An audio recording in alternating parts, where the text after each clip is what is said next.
그 사람이 어떻게 살아야 잘 사는 것인가 이게 강하게 그게 의문이 들더라고요. 근데 옆에 친구들이나 주변 사람 보면은 그렇지 않게 그냥 사는데 나는 그것을 꼭 풀어야 되겠다는 강한 그런 의문이 들었어요. 그래서 중학교 때부터 그래갖고 지금까지 계속 정말 사람은 어떻게 살아야 잘 사는 것일까 그런 문제에 대해서 고민을 많이 했었죠.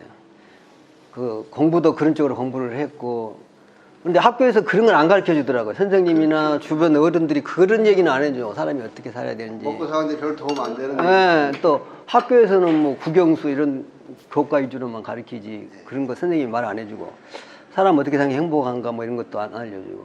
그래서 그 학교육을 나는 별로 중요하게 생각이 안 되는 거예요. 내가 알고 싶은 게 아닌데 어느 것만 가르친다는 생각이 들어요. 그래서 이제 중학교 졸업하고는 고등학교는 안 가버렸어요. 그걸 내가 알고 싶은 걸 공부하겠다. 내가 배우고 싶은 것을. 그래서 혼자 공부를 했어요.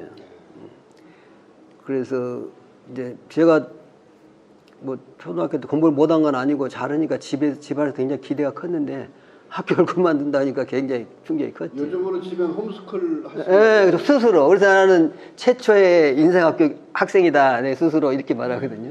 저도 홈스쿨. 내 스스로 인생학교 학생이 된 거예요. 학교에서는 그게 없으니 인생을 안 가르쳐 주니까.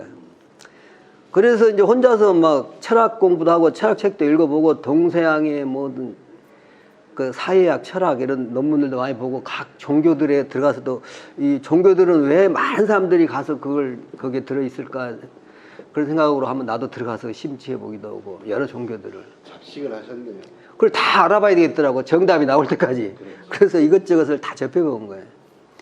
그렇게 해서 나이도 먹고 하니까 이제 이게 보이잖아요. 이제 많이 해봤으니까. 그래서 이제 그 처음에 이제 그래서 체계 있게 이걸 정리한 게 나는 누구인가. 그럼 인생이라는 건 내가 이 세상에서 살아가는 건데 나는 누군가, 이 세상은 어떻게 생겼는가, 이 세상에서 나는 어떻게 살아야 되는가, 이제 이게 딱 이렇게 체계적으로 정리를 하게 되더라고요.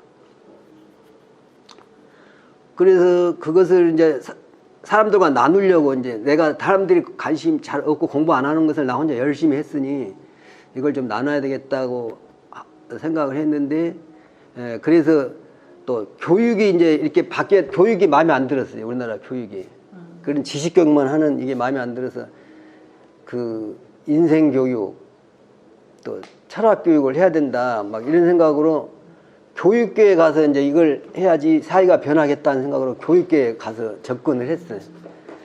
그 정교조에 가서 뭐 이걸 가지고 우리 도덕 윤리 교육 대신에 이걸 해보자, 막 마음 공부 이런 거 해보자라고 막 가서 하기도 하고, 또 저 경주에 있는 화랑고등학교 가서 이 마음 공부를 그 정식 과목으로 해가지고 가르쳤어요. 애들한테도 가르치고 교사들한테도 가르치고 그런 것도 해보고 많은 노력을 해봤는데 파급이 잘 안 되는 거 생각처럼 이게 확 퍼져야 되는데, 화랑고에서는 교사 연수도 전국에 있는 교사들 상대로 연수를 하겠다 막 이런 것도 계획도 하고 그랬는데 이게 잘 안 되더라고. 혼자서 이렇게 하니까. 사람들이 제 생각에는 선생님이 관심 가지고 좀 사람들과 나누고 싶은 그런 주제에 대해서 그다지 많이 관심을 안 기울였던 게 아닌가. 그렇죠. 달랐던 것이 아닌가. 교육하면은 기존에 이제 기성 교육 있잖아요. 그 뭐 국영수 그냥 가르치고 도덕 시간에 도덕 교과 덕목 교육하고 뭐 이런 것이 끝이거든요. 근데 나는 근본적으로 사람이 어떻게 살아야 되는가 근본적으로 하니까 좀 기존의 교육에서 하는 것과 좀 다르지 이제. 근데 그것이 내가 하나에 했던 프로그램은 그 어떤 그 원불교라는 종교에서 했던 프로그램인데 그게 참 좋았거든요. 그걸 가지고 이제 애들한테도 가르치고 교사한테 가르치는데, 교사 마음 공부 해가지고 교사들이 또 하는 분들도 있었어요. 그래서 그 성과가 좋았어. 하기만 하면 아주 성과가 나오는 거야. 애들이 변하고 막 이런 게. 그래서 그 교사 평가에서 상도 많이 받고 그 교사들이. 그런데도 그 옆에 교사들은 또 관심이 또 없더라고요. 호응을 안 하더라고요. 옆에 교사가 잘하고 상도 받고 하면 같이 해야 될 텐데 그러지 않더라고요. 나도 막 책도 쓰고 그걸 알리려고 하고 그런데 그 호응이 잘 없어서 고민을 했어. 왜 이게 좋은데 내가 볼 때는 엄청 이렇게 하면 사람이 변하고 잘 살 수 있을 것 같은데 왜 사람들이 호응을 안 할까? 이게 고민이 되더라고요. 그 인생의 정석인가요? 네. 네. 그 책엔 어떤 내용을 담으셨어요? 이게 항상 그거예요. 근본적으로 나는 누구인가, 세상은 어떻게 생겼는가, 사람이 어떻게 살아야 되는가, 이제 어떻게 해야지 행복한가, 이제 어떻게 살아야 행복할 수 있는가, 이제 이 문제를 갖고 계속 그 풀이하는 책이거든요. 반응은 어때요? 근데 책이 많이 팔렸습니까? 많이 안 팔렸어요. 내가 봐도 이 책이 좀 너무나 좀 혁신적인 내용을 담고 있다고 봐요. 기존에 했던 종교, 뭐 불교나 힌두교 명상이 지금 명상의 주류거든요. 세계 명상에. 근데 그것과 좀 다른 얘기고, 이것은. 또 21세기의 새로운 정신 문명에 대해서 얘기를 하고 있고, 그러니까 좀 이게 빨리 파악이 안 되더라고요. 그리고 21세기부터 인류는 신인류다, 이제 이런 말도 나오고, 또 그전에 철학이나 종교에서 말하지 않던 새로운 이제 이런 좀 그런 논리로 얘기를 하고 하니까 근본 취지는 같지만 이제 얘기가 좀 다르니까 그걸 호응이 좀 적은 것 같아요. 요즘 사람들은 즉자적인 해답을 원하는 것 같아요. 어떤 문제에 접했을 때 바로바로 그것만 해결할 수 있는 거기만 뻘딱 넘어갈 수 있는 그런 해결책들을 원하는데 근원적인 질문을 하시고 근원적인 해법을 찾자고 하니 골치 아프지. 네, 그건 얼른 거대 담론이 돼버린 거예요. 자기가 그렇죠. 이렇게 딱 할 때 너무 거대 담론이라고 이렇게 벽을 치게 되는 거예요. 저는 사실 선생님의 그 명상 뭐 첫 번째 제자, 첫 번째 제자였어요. 네, 그래서 이제 선생님이 만들 명상센터, 지금 명상센터를 지금 계속 읽어나가고 계시거든요. 임실에서.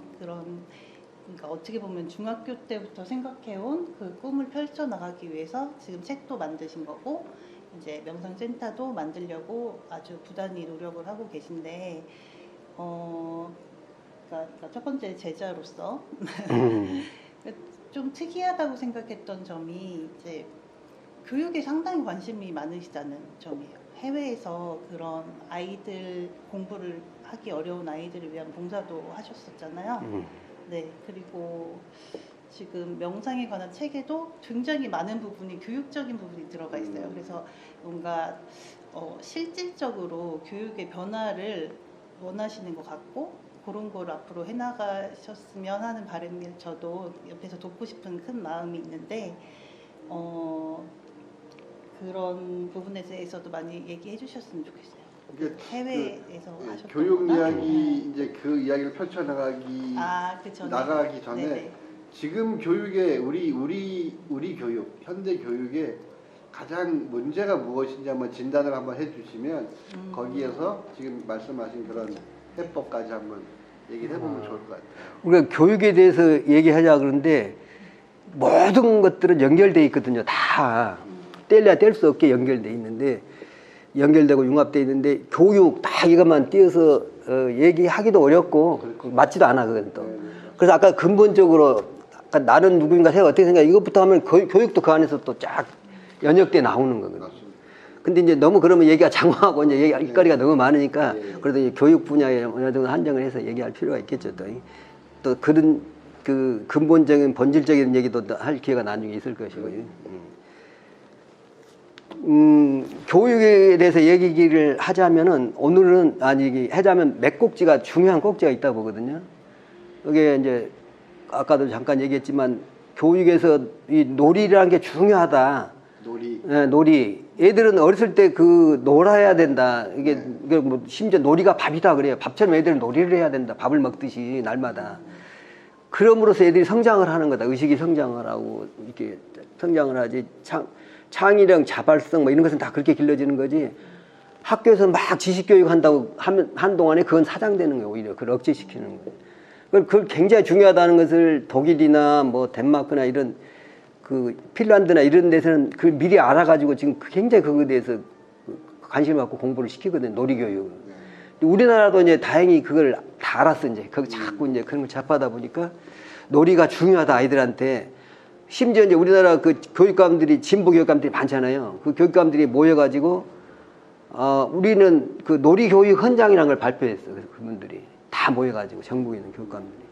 우리는 아이들의 놀 시간과 공간을 뺏었다. 이건 참 잘못된 거다. 그걸 다시 되돌려야 한다. 이런 헌장을 발표를 했더라고. 어디에서 했던 말씀이죠? 그거 한 지가 벌써 한 우리나라 우리나라에서 그것도 한 4년 됐어 벌써. 그래. 한 5년 됐어. 한 지. 근데 왜 아직도 안 놀고 있죠? 애들이? 아니요, 많이 변화하고 있어 우리나라 교육이. 지금 놀이를 교육으로 끌어들이는 게 굉장히 지금 많이 맞아요. 교과서도 많이 바뀌었고. 교과서도 바뀌고 그 분위기가 굉장히 많이 그쪽으로 바뀌었어요. 그것을 앞장서서 막 전파했던 분도 한 분 있어. 그 작가인데 그런 분들의 그 운동에 힘입어서 이게 많이 변하고 있어 교육계가. 그리고 심지어 나도 이제 초등학교 중학교 가봤는데 그 근래 한 3년 전에 가봤는데 학교 들어가면서 교육 이렇게 놀이 그림을 막 그려서 들어오면서 등교하면서 놀이를 하면서 들어오게 딱 그런 것도 해놨다니까. 학교마다 다 돼 있어. 심지어 교실 안에다가도 그런 걸 해놓고 그랬어요. 그렇게 변하고 있어 학교들이. 그 교사들도 아 놀이가 중요하다 이제 이거 알고 있고 그 유튜브에도 놀이 교육의 중요성 딱 치면 굉장히 많은 내용이 나와. 이제 우리나라도 그 정도로 많이 변했어. 지금 변하고 있어요. 그 특히 이번에 신년 특집으로 EBS에서 그 놀이의 중요성에 대해서 그 특집 방송 특집으로 했어. 그걸. 제작을 몇 부작을 여러 번 그 제작을 해가지고 그거 읽어보면 자세하게 놀이가 왜 중요한가, 뭐 외국 사례들도 가서 취재하고 뭐 이래가지고 해놨는데 그것뿐 아니라 굉장히 많아요. 그 놀이의 중요성에 대해서 많은 양의 정보들이 있어요. 그 유튜브에 치고 들어가 보면. 그러니까 뭐 내가 말로 할 필요가 없어요. 얼만큼 중요한지는. 놀이가 밥이다. 이것은 일반 교육계에서 막 통용된 말이야. 놀이가 밥처럼 애들은 밥을 먹듯이 놀이를 놀아야 된다. 그래야 성장하는 거다. 그렇죠. 막 조기에 뭐 영어 교육시키고 뭐고 이건 애를 망치는 거다. 이제 이런 것들이 이론적으로 잘 돼 있어요. 뭐 교육학 연구자들이나 뇌과학을 공부하는 분들도 그런 주장 많이 하시죠. 놀이의 중요성에 대해서. 그 뇌를 연구해봐도 그 놀이를 하면서 그게 발전하는 거 이런 과정도 있고 예, 다 있더라고요. 그리고 우리보다도 이제 유럽이나 독일이나 그 북유럽에서 이걸 먼저 이게 발전을 해서 거기서도 잘 그게 정립돼 있고 그리고 일반화돼 있어요. 그건 이제 우리나라도 근데 많이 지금 들어오고 있어요. 그래서 놀이 교육에 대해서 내가 말하는 것보다 뭐 얼마든지 자료가 많아서 거기에서 접하면 더 좋은 자료들을 접할 수가 있어요. 그럼 다른 꼭지들도 소개해 주시면 예, 놀이가 중요하다는 것은 굉장히 지금 뭐 일반화돼서 내가 더 강조할 필요가 없을 것 같고 다른 꼭지 하나는 우리 교육은 그 지식 교육이다. 현재 오랫동안 심지어 그 군사 정권이 들어서면서 교육을 산업 여군을 키우는 교육이라고 딱 목표를 그렇게 못 박았거든요. 그냥 산업 여군 기르는 교육인가 우리나라 교육은. 한때는 그 인적 자원을 생산하는. 예, 그렇게 교육이 그렇게 돼버렸어요. 교육 인적 자원부란 말도 있어요. 그러지. 교육 인적 자원부가 말이 안 되는데. 인적 자원. 예. 그 산업 인력을 키우는 거다고 딱 그렇게 못을 박았다니까. 그 박정희도 그랬고 그 계속 군사 정권들이 그렇게 했어요. 윤석열 씨도 그렇게 얘기하잖아요. 그런 식으로 이제 보수적인 시각에서는 그렇게 보는 거죠. 근데 인간이 그런 산업 여군이기만 한가 이렇게 봤을 때 그건 아니잖아요. 행복하게 살기 위해서 사실은 교육도 받으려고 하는 거거든요. 교육이 내 행복한 인생에 대해 도움이 안 되면 교육도 받을 필요가 없어. 그렇죠. 근데 이제 교육을 받으면 뭐 취업도 할 수가 있고 뭐 그게 내 인생에 더 가능성이 가능성이 열리겠다 이제 이러는 것이지 그게 다는 아니거든요. 이제 지식 교육만 한다. 그러면 또 다른 교육이 뭐가 있냐? 지성인 되기 교육이 있다고. 지성인 되기 교육은 잘 안 한다. 지식 교육만 한다. 우리나라는 그게 문제다 이렇게 보는 거예요. 거기에 대해서 말하려고 하면 할 말이 많지 이제. 근데 근데 우리나라 교육이 강제로 개방됐잖아요. 그 1948년도 이제 그 일본한테 합병되면서 우리나라 교육이 그 서양식 교육으로 개화됐잖아요. 강제적으로. 소학교 뭐 초등학교 이렇게 되면서 그러면서 교육이 엄청 바뀌어버린 거예요. 그 전에 우리의 교육이란 것은 뭐였어요? 지성인 되기 교육이었어요. 지성인 되기 90% 99%가 그렇잖아요. 논어 공자 맹자 뭐 유교 사상 이것이 사람이 어떻게 살아야 잘 사는가에 대한 그런 교육이었거든. 사람이 어떻게 살아야 어떤 도리를 지켜야 되는가 뭐 이런 교육이었거든요. 근데 지금은 그것은 거의 없어지고 기술 교육, 지식 교육 이것만 한다는 거예요. 인의 예지신을 가르치지는 않죠. 그러죠. 그게 이제 그러면 그게 다 정말 필요가 없었냐 옛날에 가르친 게 이거 지성인 된 게는 필요 없냐? 나는 그 지식은 도구라고 생각해. 살아가면서 필요한 도구. 그러면 그 도구를 활용하는 누가 하냐? 지성이 한다고. 지성이 그 도구를 활용해서 잘 살아가는 것이다. 근데 지성인들이 교육을 안 하고 지식 교육만 하니까 인생이 조금 행복하지 못하고 제대로 우리가 잘 살아가고 있지 않다. 그리고 그 구체적인 결과로 스트레스 받으면서 산다, 사람들이. 이 스트레스는 그 내가 누군지도 모르고 세상이 어떻게인지도 모르고 막 이렇게 눈앞에만 이렇게 짧게 좁게 보고 살아가니까 편협하게 사니까 일어나는 현상들을 보는 스트레스라는 거야. 또 이기적으로만 살라고 보니까 거기에 맞춰지지 않으니까 막 스트레스 받는 거고. 욕망이 이제 자기 욕망, 이기적인, 자기중심적인 에고라고도 하죠. 거기에 집중해서 막 살다 보니까 세상이 나를 거기에 맞춰주지는 않는 거거든요. 그러니까 스트레스를 받는 거예요. 스트레스라는 건 내가 저항하는 거거든. 누가 나를 탁 때리는 게 스트레스가 아니라 거기에 저항하는 게 스트레스거든요. 용어가 그러더라고요. 물리학적 용어라, 이 스트레스가. 이제 스트레스 그 현대인들한테 제일 큰 문제가 스트레스인데, 그 스트레스를 안 받고 살려면 지성 교육이 필요한데, 지식 교육만 하니까, 뭐, 우리나라가 아무리 좋은 대학을 나오고 아무리 공부를 많이 한 사람도 스트레스 받으면서 행복하지 않게 살더라. 이것도 교육의 근본 목적을 좀 잃어버린 게 아닌가 하는 생각이 드네요. 제가 보기에 자본주의가 사람들에게 욕망을 부추기잖아요. 그렇죠. 욕망, 지식교육을 통해서 그나마도 막 주입식 지식교육을 통해서 욕망을 가르쳐. 이거 좋은 거 이거 가져야 돼. 이렇게 가르치는데 그것이 실현되려면 저항에 부딪힐 수밖에 없지. 내가 갖고 싶다고 가질 수 있는 거. 아니, 다른 사람은 다 이기적으로 하니까 이기적으로 사람끼리 부딪히는 거야, 자꾸. 그래, 저항을 하는 거야, 서로. 네, 맞습니다. 그러면 행복할 수가 없어. 아무리 돈을 뭐 많이 벌고 해도. 또 중요한 건 아까 놀이교육에 대해서 말했는데, 놀이교육이 아닌 지식교육만 하면은 학교가 서열화돼 있어. 학교는 왜 서열화돼 있냐? 사회가 서열화돼 있으니까. 100만 원짜리 월급쟁이부터 1000만 원짜리 월급쟁이 쫙 서열화돼 있잖아. 그러니까 학교도 거기에 맞춰서 저기 높이 가려고 막 공부 잘하려고 애를 쓰는 거고. 학교와 사회가 다 서열화돼 있어서 경쟁을 부추긴다. 경쟁을 부추기니까 경쟁 관계야, 인간관계가. 학교에서부터 경쟁 관계를 해로 성장을 하는 거예요.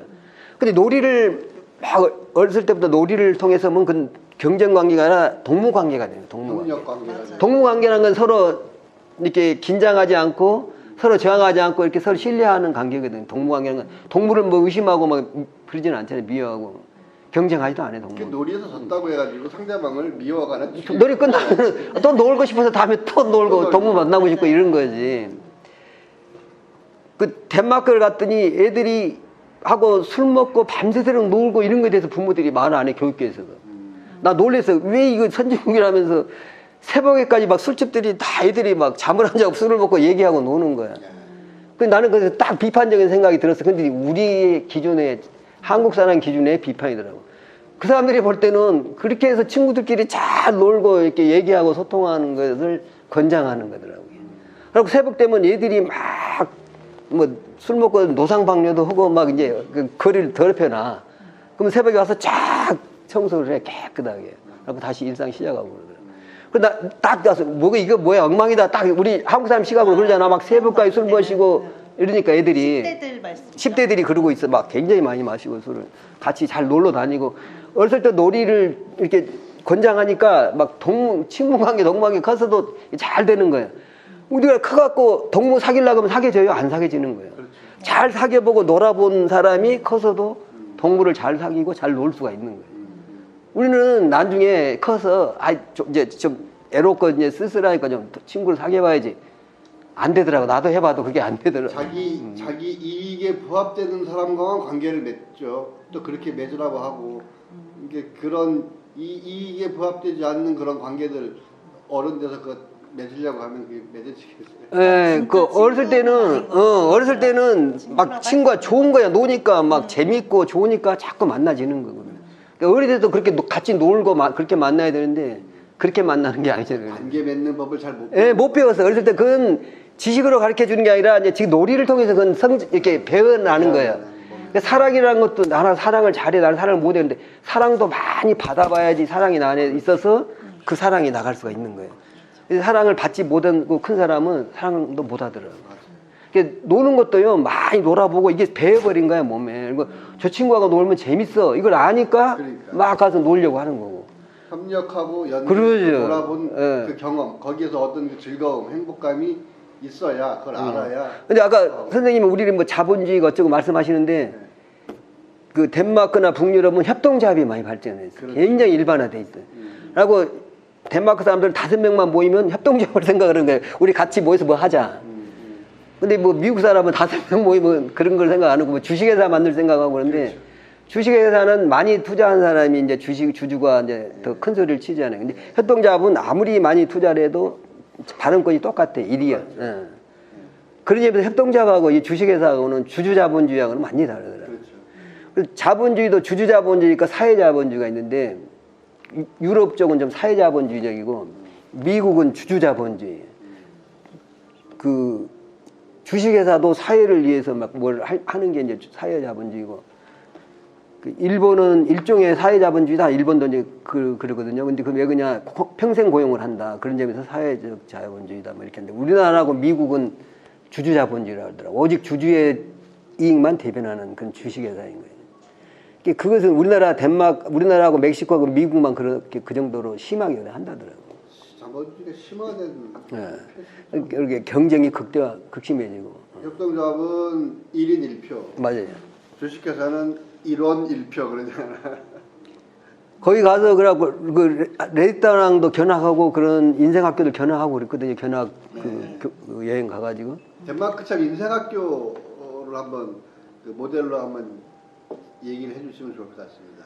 그 오마이뉴스 대표 그 오연호 씨. 오연호 씨가 굉장히 그 많은 걸 했어요. 강연도 많이 했고 네. 막 그 전파하려고 애를 썼어. 책도 몇 권 썼고 지금 뭐. 한국에서도 만들어서 하고 있어요. 그 학교들 만들어서 한 지가 한 5년 됐고 그 강화도에다가 인생학교를 만들어가지고 그 덴마크하고 똑같은 학교를 만든 거예요. 여기다가. 네. 그 덴마크는 중학교 졸업하고 1년, 고등학교 졸업하고 1년, 또 뭐 대학교 졸업하고 1년 이렇게 계속 인생학교가 딱 마련돼 있어요. 성인들에게도 일반인도 가서 그 사회생활 쉬고 가서 1년 동안 인생에 대해서 공부를 하는 거예요. 좀 쉬면서. 그러면 그 인생학교들 이제 의무적으로 다 가는 게 아니라 이제 그 원하는 사람이 가는데 한 30% 이상 간다 하더라고. 근데 거기 갔다 온 애하고 안 갔다 온 애하고 완전히 차이가 난다. 걔들이 그렇게 얘기하더라고. 인생학교가 추구하는 가치는 뭐라고 보십니까? 이제 그래서 우리나라도 지금 하는 게 저기 1년 동안 이렇게 시험 안 보는 것을 뭐라 그래? 그거 하죠. 자유학기제. 자유학년제 하다가 학기제로 이제 학기제에다가 학년제로 1년을 그렇게 하잖아요.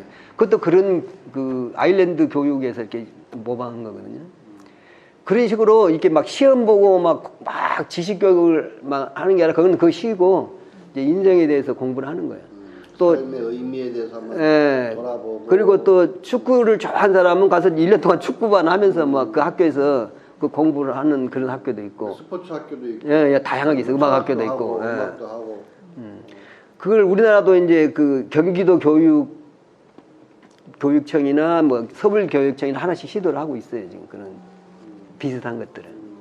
우리나라도 그걸 이제 도입하려고 좀 하고 있지. 교육청에도 많이 전파가 됐어요. 오연호 씨가 다 가서 강의도 하고 그걸 해가지고. 그러면 그 인생학교라는 게 그 쉬는 1년 동안은 좀 선생님이 얘기하신 지성인 교육을 받는 그렇다고 봐야지. 그러지. 그렇게 봐야지. 그 학교 연장 교육이 아니고 완전히 다르게 이제 사람이 어떻게 사는가에 대한 그런 걸 정말 중점으로 인생에 대해 생각할 수 있는 시간을 그러지. 직업 교육을 하진 않는다고 하더라고요. 예. 그런 방향 자체가 다른 것 같아요. 교육의 방향. 학교들에서는 이제 뭐 학교의 그런 학제나 체제를 개편하고 다른 교육 방식을 도입하는 것은 어떻게 보면 교육 당국이 이제 권한을 가지고 있기 때문에 우리가 말하는 게 큰 뭐 영향력을 끼칠 수는 없다고 저는 일단은 보고, 저는 그 폴케오이 스콜레 시민 학교라고 할 수 있죠. 성인들 대상으로 그런 것들이 뭐 시민 인생학교라고 할 수 있겠죠. 이런 농촌 지역에 하나씩 좀 세워지면 좋겠다는 바람을 갖고 있어요. 전 이제 진안에 살고 있으니까 진안에도 지난해는 국민들을 대상으로 하는 그런 뭐 우리가 이제 평생학습을 얘기하긴 하는데 평생학습의 그런 개념이 아니라 지금 말씀하신 진짜 삶의 어떤 그런 지표를 새로 세우고 자기 삶을 점검하고 돌아볼 수 있는 그런 인생 학교가 마을마다 곳곳마다 하나씩 세워졌으면 하는 바람이 있는데 가능할까요? 그렇게 하려면 뭐가 필요할까요? 정말로 그게 굉장히 중요하고 꼭 필요한 그런 말씀이거든요. 근데 현실화하기는 좀 멀죠, 우리나라에서 아직. 근데 지난해서라도 이제 그런 학교를 하나 해서 네. 이렇게 조그만 씨앗이라도 하나 심으면 그게 나무가 좀 많이 더 나중에 자라지 않을까 하는 생각이 들어요. 그건 꼭 필요한 말씀이에요. 네. 예. 학교가 저는 뭐 건물이 중요하다고 생각하지도 않고 맞아요. 규모가 클 틀이 필요도 없다고 중요한 것도 보고 아니고. 예. 지금 말씀하신 대로 자기가 배우고 싶은 분야 그 분야를 선택해서 깊이 있게 예를 들면 그런 거죠. 뭐 내가 축구를 배우고 싶은데 축구의 어떤 기능적인 면을 가르치는 그런 학교들도 있겠지만 그거를 통해서 축구를 통해서 내가 다른 세계로 진출할 수도 있잖아요. 그러니까 내 몸을 건강하게 하고 축구하는 그 과정을 통해서 사람과의 관계를 더 맺고 또 이걸 통해서 지역사회에 어떻게 내가 이바지할 수 있는가까지도 사실은 상상할 수 있는 거니까 과목도 물론 뭐 이렇게 여러 가지가 있어야겠지만 그 학교가 추구하는 그런 가치들이 사람들이 거기에 동의한다면 충분히 가능하지 않을까. 이게 그런 것들이 이제 우리나라의 그 지식교육이나 이런 거에 매몰돼서 전혀 말이 없다가 이제 아까 오연호 씨 같은 사람 뭐 기타 이제 서양 유럽의 그런 교육들을 이렇게 견학하고 온 분들이 인생학교 중요성에 대해서 많이 지금 이제 인식을 하고 있고 교육감들이나 교육 당국자들도 사실은 인식을 많이 하고 있어요.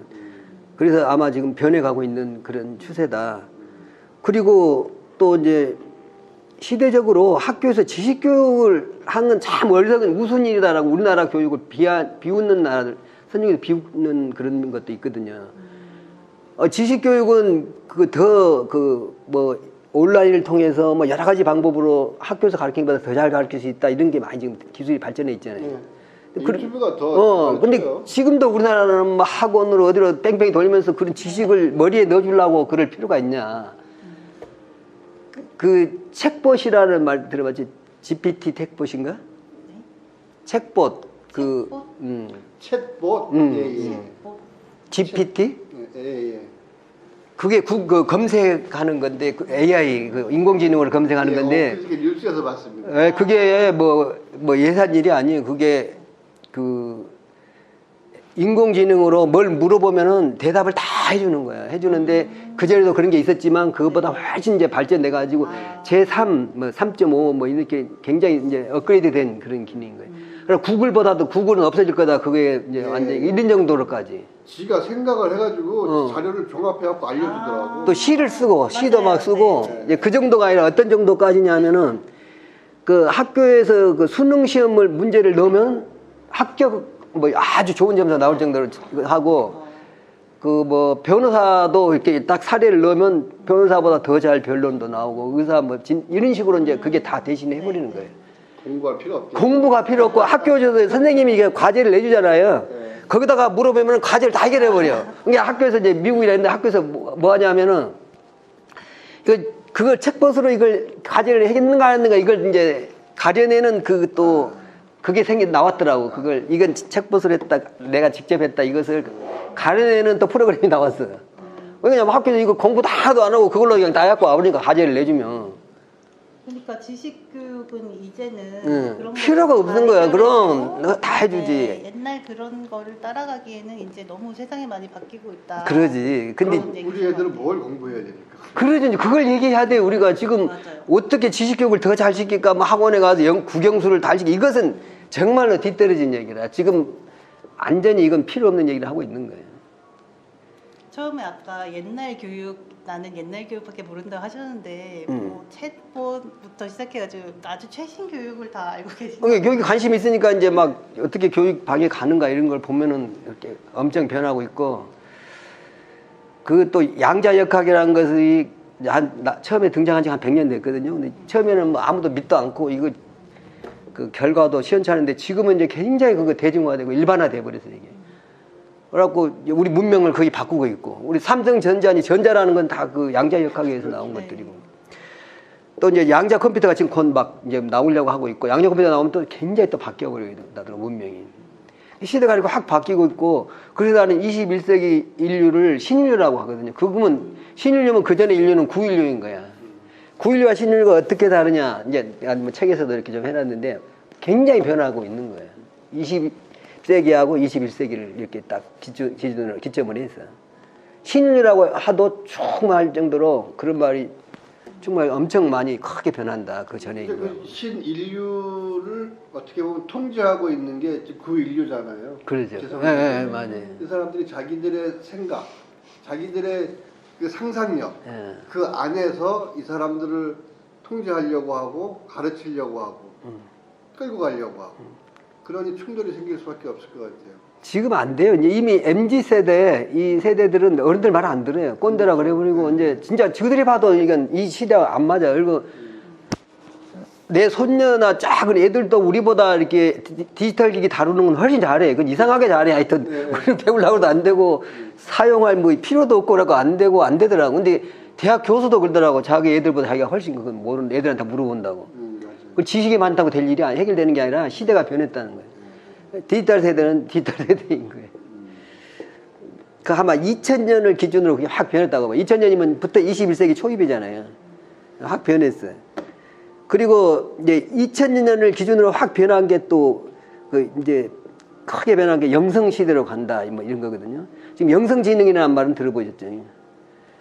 옛날에 지능이 저기 뭐야 IQ만 중요한 게 아니라 뭐 다중지능이 뭐 라는 말을 주장이 나오고 8가지 지능이 있다는 건데 거기다 또 영성지능을 그 사람이 처음에는 안 넣었어. 근데 영성지능이 더 중요한데 안 넣냐라고 영성지능도 이제 넣었는데 나는 영성지능이 제일 중요하다고 봐요. 영성지능이 뭡니까? 영성지능이 뭐냐 이걸 아는 게 옛날부터 추구해왔던 거 영성이라는 게 영혼우잖아요. 영혼. 네. 영과 혼이 있어. 근데 우리는 혼으로만 살아가는 거예요. 혼은 몸을 중심으로 한 의식이고 영이란 건 전체적인 그런 의식이다 이렇게 보시면 돼요. 쉽게 말하면 우리가 컴퓨터에 보면 온라인 있잖아요. 온라인 세계가 영 세계라고 보면 돼요. 거기에 내 캐릭터가 들어가서 막 연결돼서 활동하잖아요. 나라는 캐릭터가 그 들어가서 그건 혼이라고 보고 영이란 건 전체적이다, 전체성이다. 혼은 개별성이다, 각자 개별성이 있다. 그래서 내가 세상을 보는 세계관은 전체성과 개별성 이걸 굉장히 키워드로 삼고 있거든요. 굉장히 중요한 말이에요. 전체성과 개별성이 전체가 얘가 있고 개별자가 얘가 있는 게 아니라 이게 섞여 있는 거예요. 중첩되어 있는 거예요. 상보성 관계에 있고 중첩되어 있고 얽혀 있어. 양자역학에서 말하는 거에 또 그게 잘 설명을 하고 있어요. 양자역학은 과학이면서 과학 철학적인 이런 그렇죠. 세계상을 지금 다 이렇게 평가하고 있고 철학적인 역할을 하고 있어요. 그 불교도 이 양자역학으로 다 이해가 된다. 그걸 이해를 하면 그렇게 말하고 있거든요. 불교 철학이 옛날에 어려웠잖아요. 근데 이제 양자역학적으로 다 이해가 된다. 이렇게 해보니까 이거. 그래서 양자역학 시대 21세기 이것도 중요하고 영성시대 뭐 이런 거 해서 신인류다 이런 인류들은 여러 가지로 봤을 때 또 21세기는 초연결 초융합 시대거든. 4차 산업혁명이 초연결 초융합을 이렇게 지향하거든요. 다 연결시키잖아 뭐. 불교의 연기론처럼. 그렇지. 그러다가 통하는 거야. 연기로 다 연결돼 있는데 그 연결돼 있다 이 말을 이해를 못해서 사람들이 굉장히 불교의 대표적인 철학이 그 연기론이거든요. 다 이어져 있다는 건데 그게 하나다. 그래 동체 대비 막 이런 말도 있잖아요. 다 하나다. 그래서 나라는 게 없다는 거예요. 따로 나라고 할 만한 게 없다. 이제 무아론이 그렇죠. 이제 불교 철학이거든요. 그게 다 하나이기 때문에 다 연결돼서 하나이기 때문에 이제 그런 건데 또 힌두교에서 말하는 참나론도 똑같은 거예요. 참나. 에고가 없는 이 상태가 참나잖아요. 인도 철학은 같다고 봐야 돼요. 그러니까 지금 디지털로 이렇게 연결되어 있는 이런 걸 가지고 아까 얘기하신 것처럼 4차 산업혁명이 지금 4차 혁명 시대잖아. 그게 막 빅데이터를 해서 다 연결하고 그 스마트 시티 뭐 이렇게 이런 말 들어봤잖아요. 도시를 다 연결하고 그 자율주행을 하려면 다 정보가 연결돼 있어야 돼. 다 통합돼 있어야지 자율주행을 할 수가 있어요. 스마트 시티라는 것은 이 도시의 모든 걸 다 이렇게 데이터화 해가지고 다 연결시켜 가지고 이렇게 유비쿼터스라고 하죠. 가상현실, 막 진강현실 이걸 막 만들고 있잖아요. 그래서 그 초연결 초융합이 이미 이 세상은 다 연결돼 있는데 이제 문명으로도 그렇게 이제 구현을 하고 있는 거예요.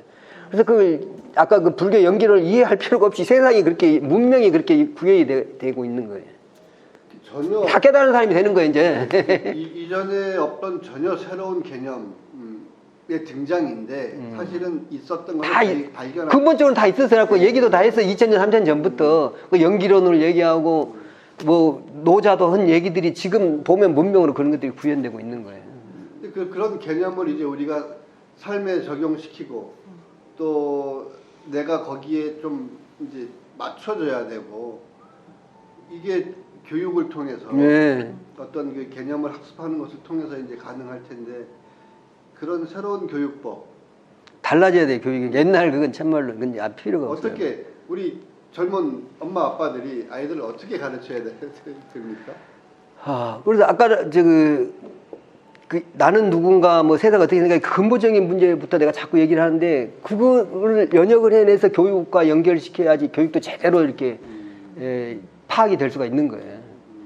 어떤 딱 부분만 갖고 얘기하면 그게 사실이 아니에요. 진실이 아니에요. 그 전체에서 이걸 딱 교육도 봐야 돼요. 통섭의 교육 그런 거 말씀하시는 건가요? 이게 나는 누구인가 이제 어떻게 잘 살기 위해서 이제 교육도 하는 거고 다 이렇게 하는 건데 그러려면 내가 누군지 세상이 어떻게인지 알아야지 잘 살 수 있다는 거죠. 그 기본적인 얘기 아니에요. 이게? 아이들한테 지성인 교육을 하기 위해서는 그렇지. 부모 자체가 지성인이어야지. 그러지 애들한테 그걸 말할 수가 있지. 근데 부모부터가 지성인이 아니에요. 그게 내가 누군지 모르는데 그러지. 뭘 가르칠 수 있을까 이런 생각이 드네요. 엄마 아빠들이 공부해야 된다고 할 수 있어요. 일단은 다 같이 공부를 해야 되겠죠. 그러면 이제 중2병이라는 말을 많이 하잖아요. 사춘기. 그건 중2병이라는 건 본질이 뭘까 한번 생각을 해보면 내가 누군지도 모르고 이제 몸은 이렇게 컸어. 중학교 이제 2학년, 3학년 되면 이렇게 컸는데 지도 좀 어른이 된 것 같은데 마음은 아직 안 컸어. 주체성을 갖고 싶었지. 그때까지는 부모가 시킨 대로만 했어. 그냥 시킨 대로 이렇게 했는데 그게 아니야. 좀 크고 보니까 나도 내가 하고 싶은 걸 해야 되겠어. 근데 뭘 어떻게 해야 될지는 모르는 거야. 그게 중2병이라고 보거든요. 자기 주체성을 혼란스러운 거야. 내가 누굴까 애들을 딱 정립이 안 되니까 어떻게 살아야 내가 뭘 하고 사는 걸 잘 모르는 거야. 근데 시킨 대로만 하다가 내가 뭘 해보려니까 이게 이제 서투르진 거야. 자기가 모르니까 막 내질러 이제 이렇게 해보고 이렇게. 그러니까 어떻게 보면 옛날 농경 사회에서는 중2병이 있을 일이 그렇지 없지. 그럴 필요가 없지. 다 내려와 이렇게. 어른들이 더 가르치고 이렇게 다 이렇게 내려오니까 그게 필요가 없었어. 근데 이제는 그런 뭔가 길잡이 같은 게 좀 부재한 시대가 아닌가. 단절돼 있잖아요. 네. 그러니까 각 개인과 개인도 단절돼 있고 세대와 세대도 단절돼 맞아요. 있고 세대 단절이 애들이 진짜 뭘 심각한 거 보고 롤 모델 삼을 만한 대상이 없으니까. 이게 중2병 아이한테 부모가 너가 누구다 어떻게 살으라고 가르쳐줘요. 이놈 말 안 듣네. 이거 중2병이 사춘기 내고 막 이렇게 벽을 채워버려. 학교에서도 그거에 대한 해결을 안 해줘. 그러면 그 주체성을 나는 제대로 이렇게 알려주면서 이렇게 사는 걸 인생의 길에 대해서 열어줘야 한다 보거든요. 제2의 주체성을 형성시켜줘야 돼. 규정하는 순간 부정된다고 하는 말처럼 너는 중2병이야라고 규정. 네, 그렇게 해버리고 벽을 채워버려. 나는 중2병이야. 너는 사춘기야. 그러니까. 그러지. 애의 잘못이 아닌데. 맞아. 그걸 해결 안 해주고 부모도 어떻게 할지를 모르고 학교에서 어떻게 할지 모른다는 거지. 그런 거에 대해서 부모가 좀 뭐가 알면은 좀 잘 이렇게 그 기한을 넘길 수 있게 성장할 수 있게 해줄 수가 있다는 거죠. 우리 그거 한번 교육에서 그것도 해보게. 중2병 사춘기 애들 잘 이렇게 이끌어주게. 그때 애들이 정말 심각한 것 같아요. 애들은 심각하지. 지금 현재 너무 점점 심각해지고 있고 그래서 진짜 자살을 하는 그러면 괴로워. 너무 많고 이 정도 어떤 분이 그러더라고요. 이 정도 아픈 거는 정상이 아니다. 너무 심각하게 애들이 아픈데 이거를 근본적으로 해결할 생각은 안 하고 그냥 어떻게 단기적으로 치료해서 내가 끌고 가고 싶은 방향으로 다시 갈 수 있게 그것만 하고 있다고 얘기를 하더라고요. 치료의 개념으로 다가서잖아요. 네. 병으로 맞아. 치료의 개념으로 다가서. 맞아요. 병이 아니에요. 그걸 일탈행위로 보고 막 그러는 거야. 병이 아니지. 요즘 보면 그 말씀 나왔으니까 하는 말인데 학교에서 아이들 예를 들어 뭐 주의력 결핍증 장애로 막 ADHD. 네. 그렇게 장애로 판정하고 그 경계에 있는 장애와 비장애 경계에 있는 아이들을 이렇게 의사한테 데리고 가서 상담 뭐 이렇게 진찰 진단 진료 하고 받아서 약 이 친구가 먹고. 장애가 아닌가 판정하게 하고 맞아요. 뭐 그런 일들도 있고 하잖아요. 그 아이한테는 어마어마한 그 충격으로 큰 문제잖아요. 그 아이한테는 내가 누군지 이걸 모르니까 막 서투르니까 이게 어떻게 할 줄 모르는 그거거든요. 그때 누구도 그걸 해결을 못 해주고 있다는 거예요. 그거를 의학적으로 막 판단하려고 하고 질병으로 또는 장애로 판단해서 막 약 처방도 하고 막 그러잖아요. 그러게요. 그렇게 하면 그렇게 하는 순간 그 아이 그냥 개인의 문제가 돼버리는 것 같네요. 그리고 걔는 그 아이는 그걸 해결하지 못한 채 그냥 그걸 넘기는 거예요. 제대로 그 자기 정체성을 정립하지 못한 채 그냥 그 지나는 거예요. 그렇게 하는. 그럴 때 어떻게 하는 게 가장 그 아까 말씀드린 대로 지성인 교육이 우리 학교에서 이루어진다면은 부모도 이제 교육을 받았으니까 알고 그걸 대처하고 가르칠 수가 있는데 아이들을 그런 거에 대해서 부모가 해줄 수가 없는 거지. 그 그 상황- 부모도 공부를 안 했으니까. 그 상황을 알아차리는 능력이 부모에게 있어야 한다. 그러죠. 지성에 대해서. 지성이라는 것은 성품에 대해서 안다는 건 지성, 알지자 지성이잖아요. 지식은 지식을 아는 거고 지식과 이 성품이라는 건 근본적인 본질적인 걸 말하는 거예요. 성품. 이제 세상의 성품. 이거 했을 때 인간의 성품, 나의 성품도 있지만 성질, 성품 하지만 그 성이라는 것은 본성, 본질 이걸 말하는 거예요. 거기에 대해서 알았을 때 이제 거기서 다 연역되는 거니까 현상이라는 것은 이게 다 이해를 할 수가 있지. 그 근본적인 성품을 알면은. 그걸 모르니까 이거 다 이해가 안 되는 거죠. 이해가 안 되니까 인정이 안 되니까 저항을 하고 이렇게 자유롭지 못하거든요. 그래서 이 아이들이 가장 잘 사는 건 지혜롭게 자유롭게 사는 거거든요. 근데 지혜로운 것은 이해를 하는 게 지혜로운 건데 이해를 못하는 것이 지혜롭지 못한 거고. 근데 이해를 못하고 산다는 거지 대부분. 나를 이해 못하니까 남도 이해 못하니까 다 이해가 안 되면 거기서부터 이제 기본적인 걸 이해가 안 되니까 그럼 이제 스트레스 이해를 했어도 자기 잣대로만 하는 거예요. 이해를. 그러니까 그건 애국된 이해인 거지. 잘못된 이해인 거지. 그러니까 근본적으로 내가 누구냐 생각 어떻게 이런 것부터 다 알고 들어가면은 이해를 제대로 되고 이해가 되면 이거 인정이 돼요. 인정이 되면 내가 저항하지 않잖아. 그게 스트레스가 없어. 그러니까 이게 굉장히 중요한 얘기를 우리가 하고 있는 거예요. 스트레스가 이 시대나 현대인들한테 큰 병이고 큰 문제인데 스트레스가 왜 있는가 이해하고 인정하지 않고 저항하니까 스트레스다. 이해하고 인정하면 자유로워져요. 자유로워지면 저항을 않게 되거든. 그러면 스트레스가 없게 돼. 그러니까 스트레스 해소하는 중요한 교육적인 문제도 이 기본에서부터 출발하는 거예요. 근데 이 스트레스가 없이 산다는 거 참 행복하게 잘 사는 거거든요. 스트레스 때문에 괴롭잖아. 온갖 스트레스 때문에. 그런 것들 때문에 요즘에 그뭐 묻지마 폭행이라든가 뭐 데이트 폭력이라든가 하여튼 그 그러죠. 폭력이 나타나잖아요. 그런 것들 다 원인이 되고 만병의 원인이라 또 스트레스가. 모든 병이 스트레스부터 생긴다 그래. 요즘에 보면 주변에 불면증 있는 사람들이 진짜 많아요. 많아요. 잠을 못 자는 거가 얼마나 큰 불편이고 건강에도 안 좋고. 그러니까 왜 불면증은 있겠어? 다 이 세상에 스트레스가 많고 못마땅하고 이게 인정이 안 돼. 이제 다른 말로 하면 인정이 안 돼. 이거 자기 기준으로 봤을 때 인정이 안 되잖아. 막 너는 틀렸어. 왜 그래? 막 비난하고 비평하고 평가하고 판단하잖아. 평가 판단을 이렇게 멈춰야 돼. 내가 기준이 아니니까. 이 세상의 기준, 표준이 아니니까. 근데 내가 표준인 것처럼 막 나를 기준으로 판단하고 평가한다는 거지. 근데 그러면 그것이 부딪혀 이제 저항이 돼. 내가 지민 씨를 막 평가하고 판단하면 이게 다 받아들이지 않잖아. 틀려진 문제가 있잖아. 그러니까 저항을 하게 될 거 아니에요. 그래서 서로 저항하고 스트레스 주고받고 관계도 이제 그런 스트레스 주고받는 긴장 관계, 외롭고 뭐 긴장 관계가 아니라 아까 동무 관계가 돼야 돼. 그냥 공무 관계는 이 긴장이 안 되고 탁 터놓고 이렇게 서로 믿고 신뢰하는 그런 관계거든요. 그러니까 아까 교육에서부터 그 놀이 교육에서부터 그런 동무 관계 형성해주고 또 이 지성인 교육 통해 가지고 이 스트레스 여받는 거 이해하고 이 세상을 이해하고 인정하는 거 이거 잘 이렇게 교육해주면 스트레스도 안 받을 수 있고 그러면 행복하게 잘 사는 거야 평화롭게. 저항하는 게 스트레스고 평화롭지가 못하는 거야. 막 갈등이 생기고 막 싸움이 일어나고 이제 그러는 거지. 그렇게 하면 지금 아주 중요한 걸 이렇게 딱 이게 가닥을 지어놓은 거야. 교육에서부터 이렇게 동무관계 경쟁 관계 말고 동무 관계를 맺어주자.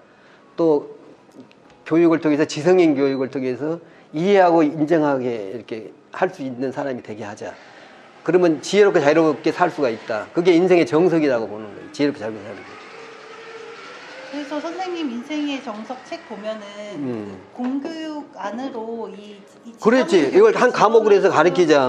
있는 뭔가 방법을 좀 구체적으로 적어 놓으신 것 같은데. 그러지. 구체적으로 해놨지. 그런 거를 아무도 안 진짜 받아줘. 인정이 안 받아야 돼. 실질적으로 좀 그러니까 정말 지성인 교육이 어떻게 보면 얘기 또 말씀 들어보니까 더 너무 꼭 시급하고, 필요하지. 예. 너무 필요한 교육인데 어떻게 하면 요거를 공교육 속으로 넣을 내가 수 있을지. 좀 주장을 좀 해보고 했는데 잘 안 먹히더라고. 그러니까 부모들이 원해야 되지 않을까요, 우선? 교육감도 만나보고 막 이렇게 했는데 안 돼. 근데 그게 뭐 그다지 어려운 건 아닌 것 같아요. 쉽다면 쉬워요. 맞아요. 사람들한테 동의만 받으면 공감만 일으키면 돼. 한번 앞장서 공감을 좀 지난해서부터 시작해서 쫙 공감을 넓히면 그게 되는 거야. 요새 인터넷이 발달해갖고 SNS를 통해서부터 전 세계로 이게 파급되는 것도 또 시간 문제예요. 쉽게 알 수가 있어. 이게 이제 공감을 일으키는 그 능력이 내가 좀 부족한 거예요. 그건 지민 씨나 이런 선생님이 같이 그걸 하면은 금방 또 공감할 수 있어. 이게 맞으면은. 머리를 모아야겠네요. 근데 내가 틀린 말은 아니잖아. 아까 금방 딱 그게 스트레스 안 받게 하는 방법, 또 어렸을 때부터 동무관계 형성해주고 경쟁관계 뭐 해주는 거, 이거 중요하잖아요, 교육에서. 이게 굉장히 중요하다, 옳다, 이게 공감을 일으킬 수만 있으면 이건 또 확 퍼질 수가 있는 거예요. 인정은 하는데 그 우리 교육이나 이런 것들이 참 변하지 않는 이유가 물론 교육 당국자들이 발벗고 나서지 않는 것도 있지만 처음에 말씀하신 우리 사회 전반의 인식이 네, 경쟁적으로 서열화돼 있으니까 그런 그러니까 거예요. 그것을 깨지 않으면 경쟁하는데 사실 별 도움 안 되거든요. 이런 그 주장들이. 그러니까 좋긴 한데 일단 얼른 발을 내딛지 못하는 거예요. 그건 다음의 문제야. 네, 좀 멀리 나하고 좀 멀어. 나는 당장 우리 애를 좋은 학교 보내서 뭐 의사 만들고 뭐 변호사 만들어야 돼, 이런 생각이 더 강한 거예요. 그게 아까 내가 또 인간은 본질적으로 생존 본능과 영성 본능 두 개로 살아가는데 생존 본능이 우선이야. 다 그냥 먼저 이게 막 나한테 자극을 와. 생존 본능적으로 많이 살아가요. 그렇죠. 아까 명상을 하고 종교에 가는 것은 영성 본능을 키우기 위해서 가는 거예요. 영성 본능은 나가 없어. 이게 전체가 하나예요. 그 자리. 너와 내가 없는 자리거든요. 근데 에고 또 자기중심적 개인주의, 이것은 이 생존 본능이 추동하는 거예요. 이건 우리가 그렇게 되어 있는 거예요. 내가 뭐 그렇게 살아야지 뭐 이렇게 살기가 아니라 생존 본능이 우선적으로 되도록 돼 있어. 생리적으로 타고났어요. 그래서 이렇게 살고 있는 거예요, 전부 다. 이건 잘못도 아니에요. 잘못이 아니라 생존 본능으로 이기적으로 살아가게 돼 있어. 그렇잖아요. 배고프면 밥을 먹는데 내가 배고프면 내가 먹긴 남들을 먼저 먹여주지 않는다는 거죠. 내가 먹어야 내가 그래야 사니까. 뭐 생리적인 욕구, 성적인 욕구, 뭐 이게 다 생존 본능이고 우리 뇌가 그걸 지배하는 뇌가 있어요. 그 뭐라 아드레날린? 아니 책에 써놨지. 뭐 교감신경, 교감신경, 부교감신경도 있지만 여기 뇌가 그 생존 본능을 주도하는 뇌 하수체가 있어, 조그마한 게. 그것까지 다 뇌 과학자들이 다 밝혀냈어요. 그래서 이제 위험한 게 나한테 오면 딱 뭐 최우선적으로 이제 우리는 교감신경, 부교감신경 하는데 교감신경이 딱 이게 그냥 긴장하는 거예요. 그러면 부교감신경은 딱 무시해버리고 살아야 되니까, 이게 생존을 해야 되니까.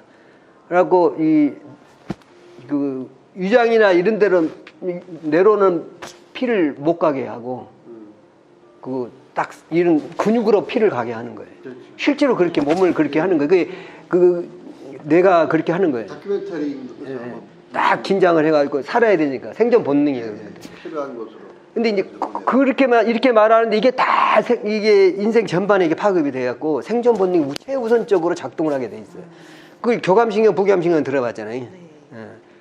이제 부교감신경은 딱 이렇게 안정되고 편안하게 이제 편안한 아무 위험도 느끼지 않는 그런 상태고, 교감신경은 이제 막 그런 긴장하고 이제 그런 것을 위주로 하는 신경계통 두 개로 딱 나누잖아요.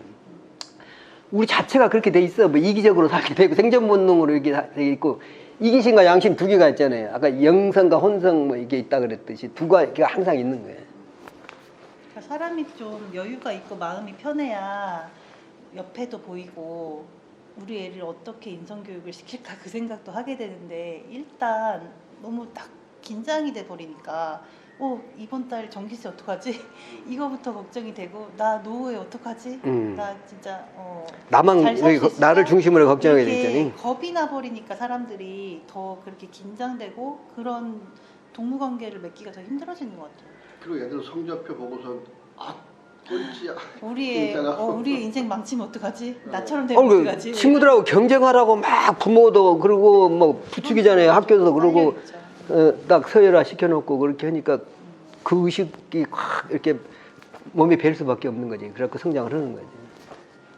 근데 선생님 요즘에 보면은 초등학교는 그래도 되게 많이 변한 것 같아요. 좀 변하고 있어. 우리 얘기도 하시고 그랬는데 네. 많이 변한 것 같은데 일단 거기서 중학교를 넘어가면 또 다시 근데 거기서부터 또 변화가 약간 멈춰 있다는 생각이 들거든요. 그런 점도 있어요. 대학을 가야 되니까 이제 거기서부터 중학교 대학을 그러니까 준비해. 중간고사 이제 기말고사 이런 또 그런 게 있고 그러니까 아무리 자율학기제라는 걸 만들어봤자 그 시간에 그러니까 학습이 다 나가지 못해서 오히려 보충으로 뭐 학원을 보낸다든가 뭐 이런 얘기도 들었고 자율학기제에 그런 진짜 참다운 뭐 지성교육이 이루어지는 것이 아니라 진짜 너무 좀 피상적인 그것도 아직 정착이 덜 돼 있어. 체험교육 같은 그래, 이런 그거에 것만 끝나버려. 되고 너무 좀 그게 제대로 정착이 안 된 거예요. 우리나라는. 제대로 되고 있다는 생각이 잘 안 들어서 되는 데도 있겠지만 그렇게 그래서 보여서 어른들을 위한 인생학교가 필요한 것 같아요.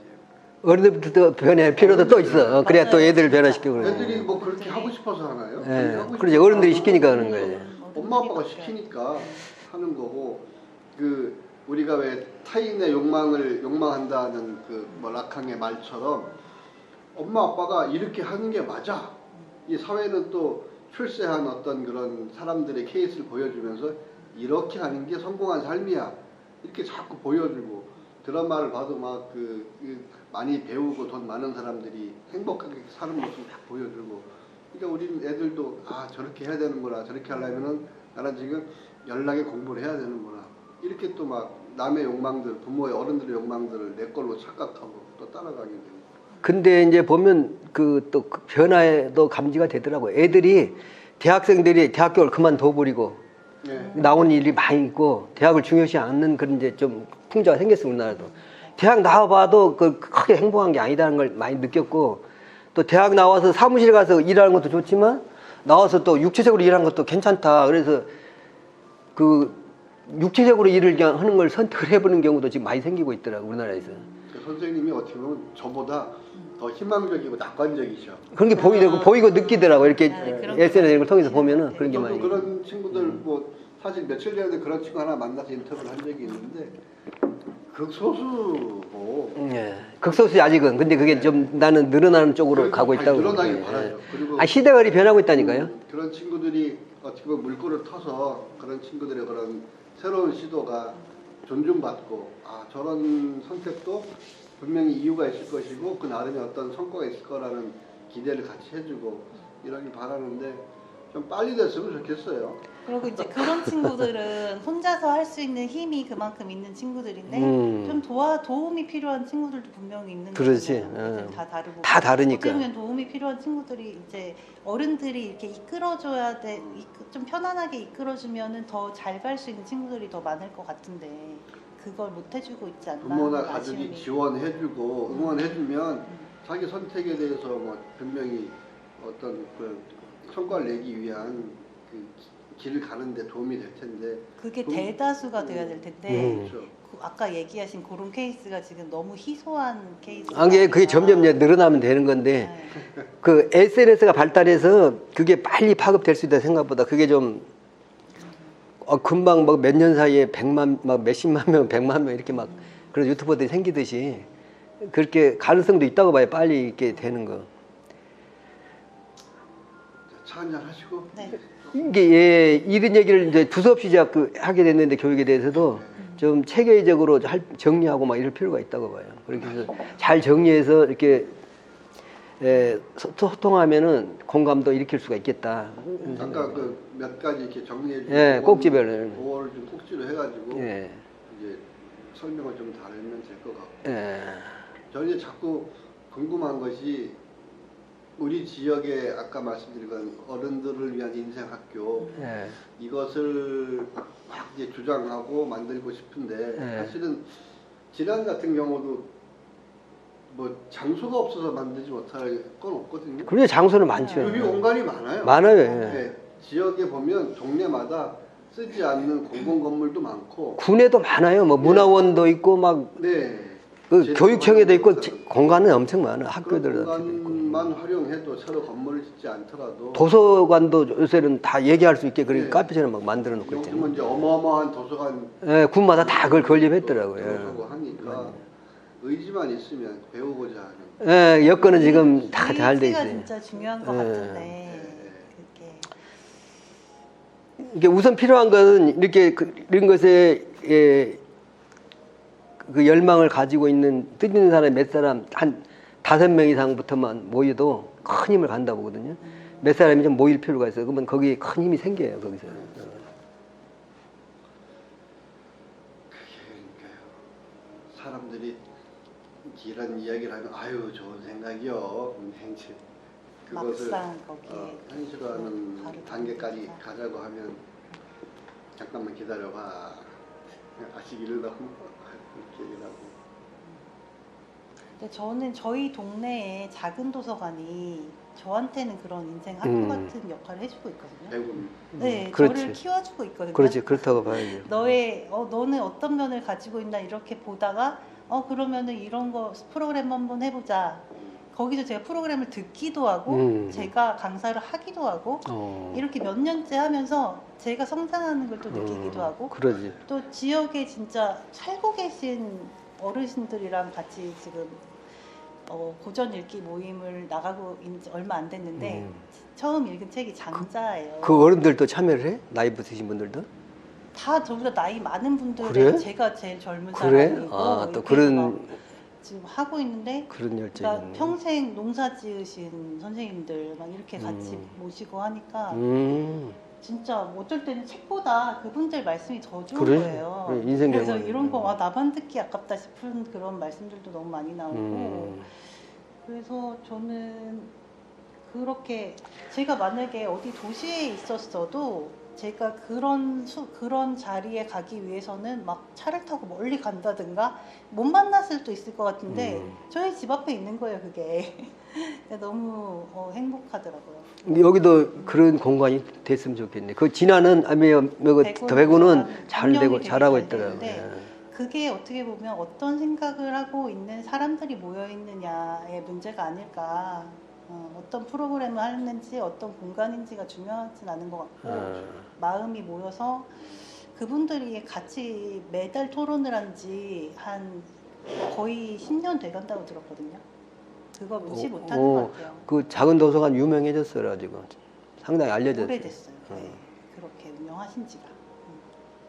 그 학교에서 명상하는 그 프로그램이라고 해야 되나? 수업이라고 해야 되나? 그런 거 요즘 좀 하고 있습니까? 그 상당히 이제 간헐적으로 하고 있어요. 그런 의식 있는 교사들이 막 시키고 애들도 명상 자세 하면 다 명상 자세 착해 다 그 정도는 돼 있더라고요, 일반적으로. 예전에 이제 그 제가 국선도에 이제 뭐 관여를 했다고 할 수는 없고 거기 선생님들을 몇 번 이제 알고 있어서 그분들이 전주에서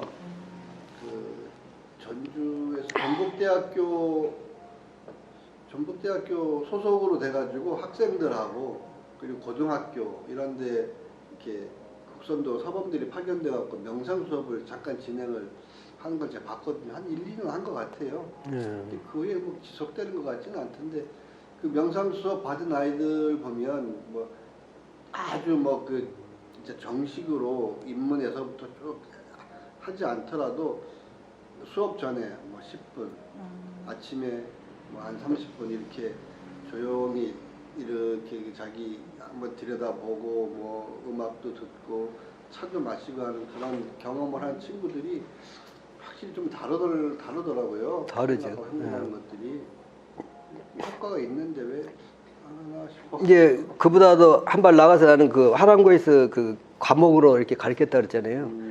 해서 그 마음 공부라고 해가지고 그걸 해서 생활 속에서 그걸 실천을 해서 하게 하고 그걸 저녁에 이제 일기를 정리하게 돼 있어요. 오늘 날 이런 일이 있어갖고 마음이 갈등이 생겼는데 그때 멈추고 이렇게 마음 공부를 해서 이렇게 했다. 이게 이 일기를 써서 이걸 이제 지도교사한테 이 감정을 받는 거예요. 또 그러면 소통이 되잖아요. 이게 지도교사 지도해 줄 수도 있고 격려해 줄 수도 있고 이제 그걸 하거든요.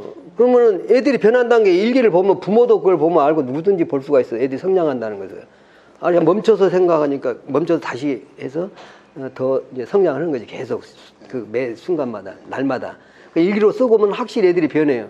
그래서 그걸 한 교사들은 다 그걸 그래갖고 이제 학년 말에 이제 이렇게 1년치를 일기를 이렇게 이제 일기집을 편집을 해갖고 책으로 내.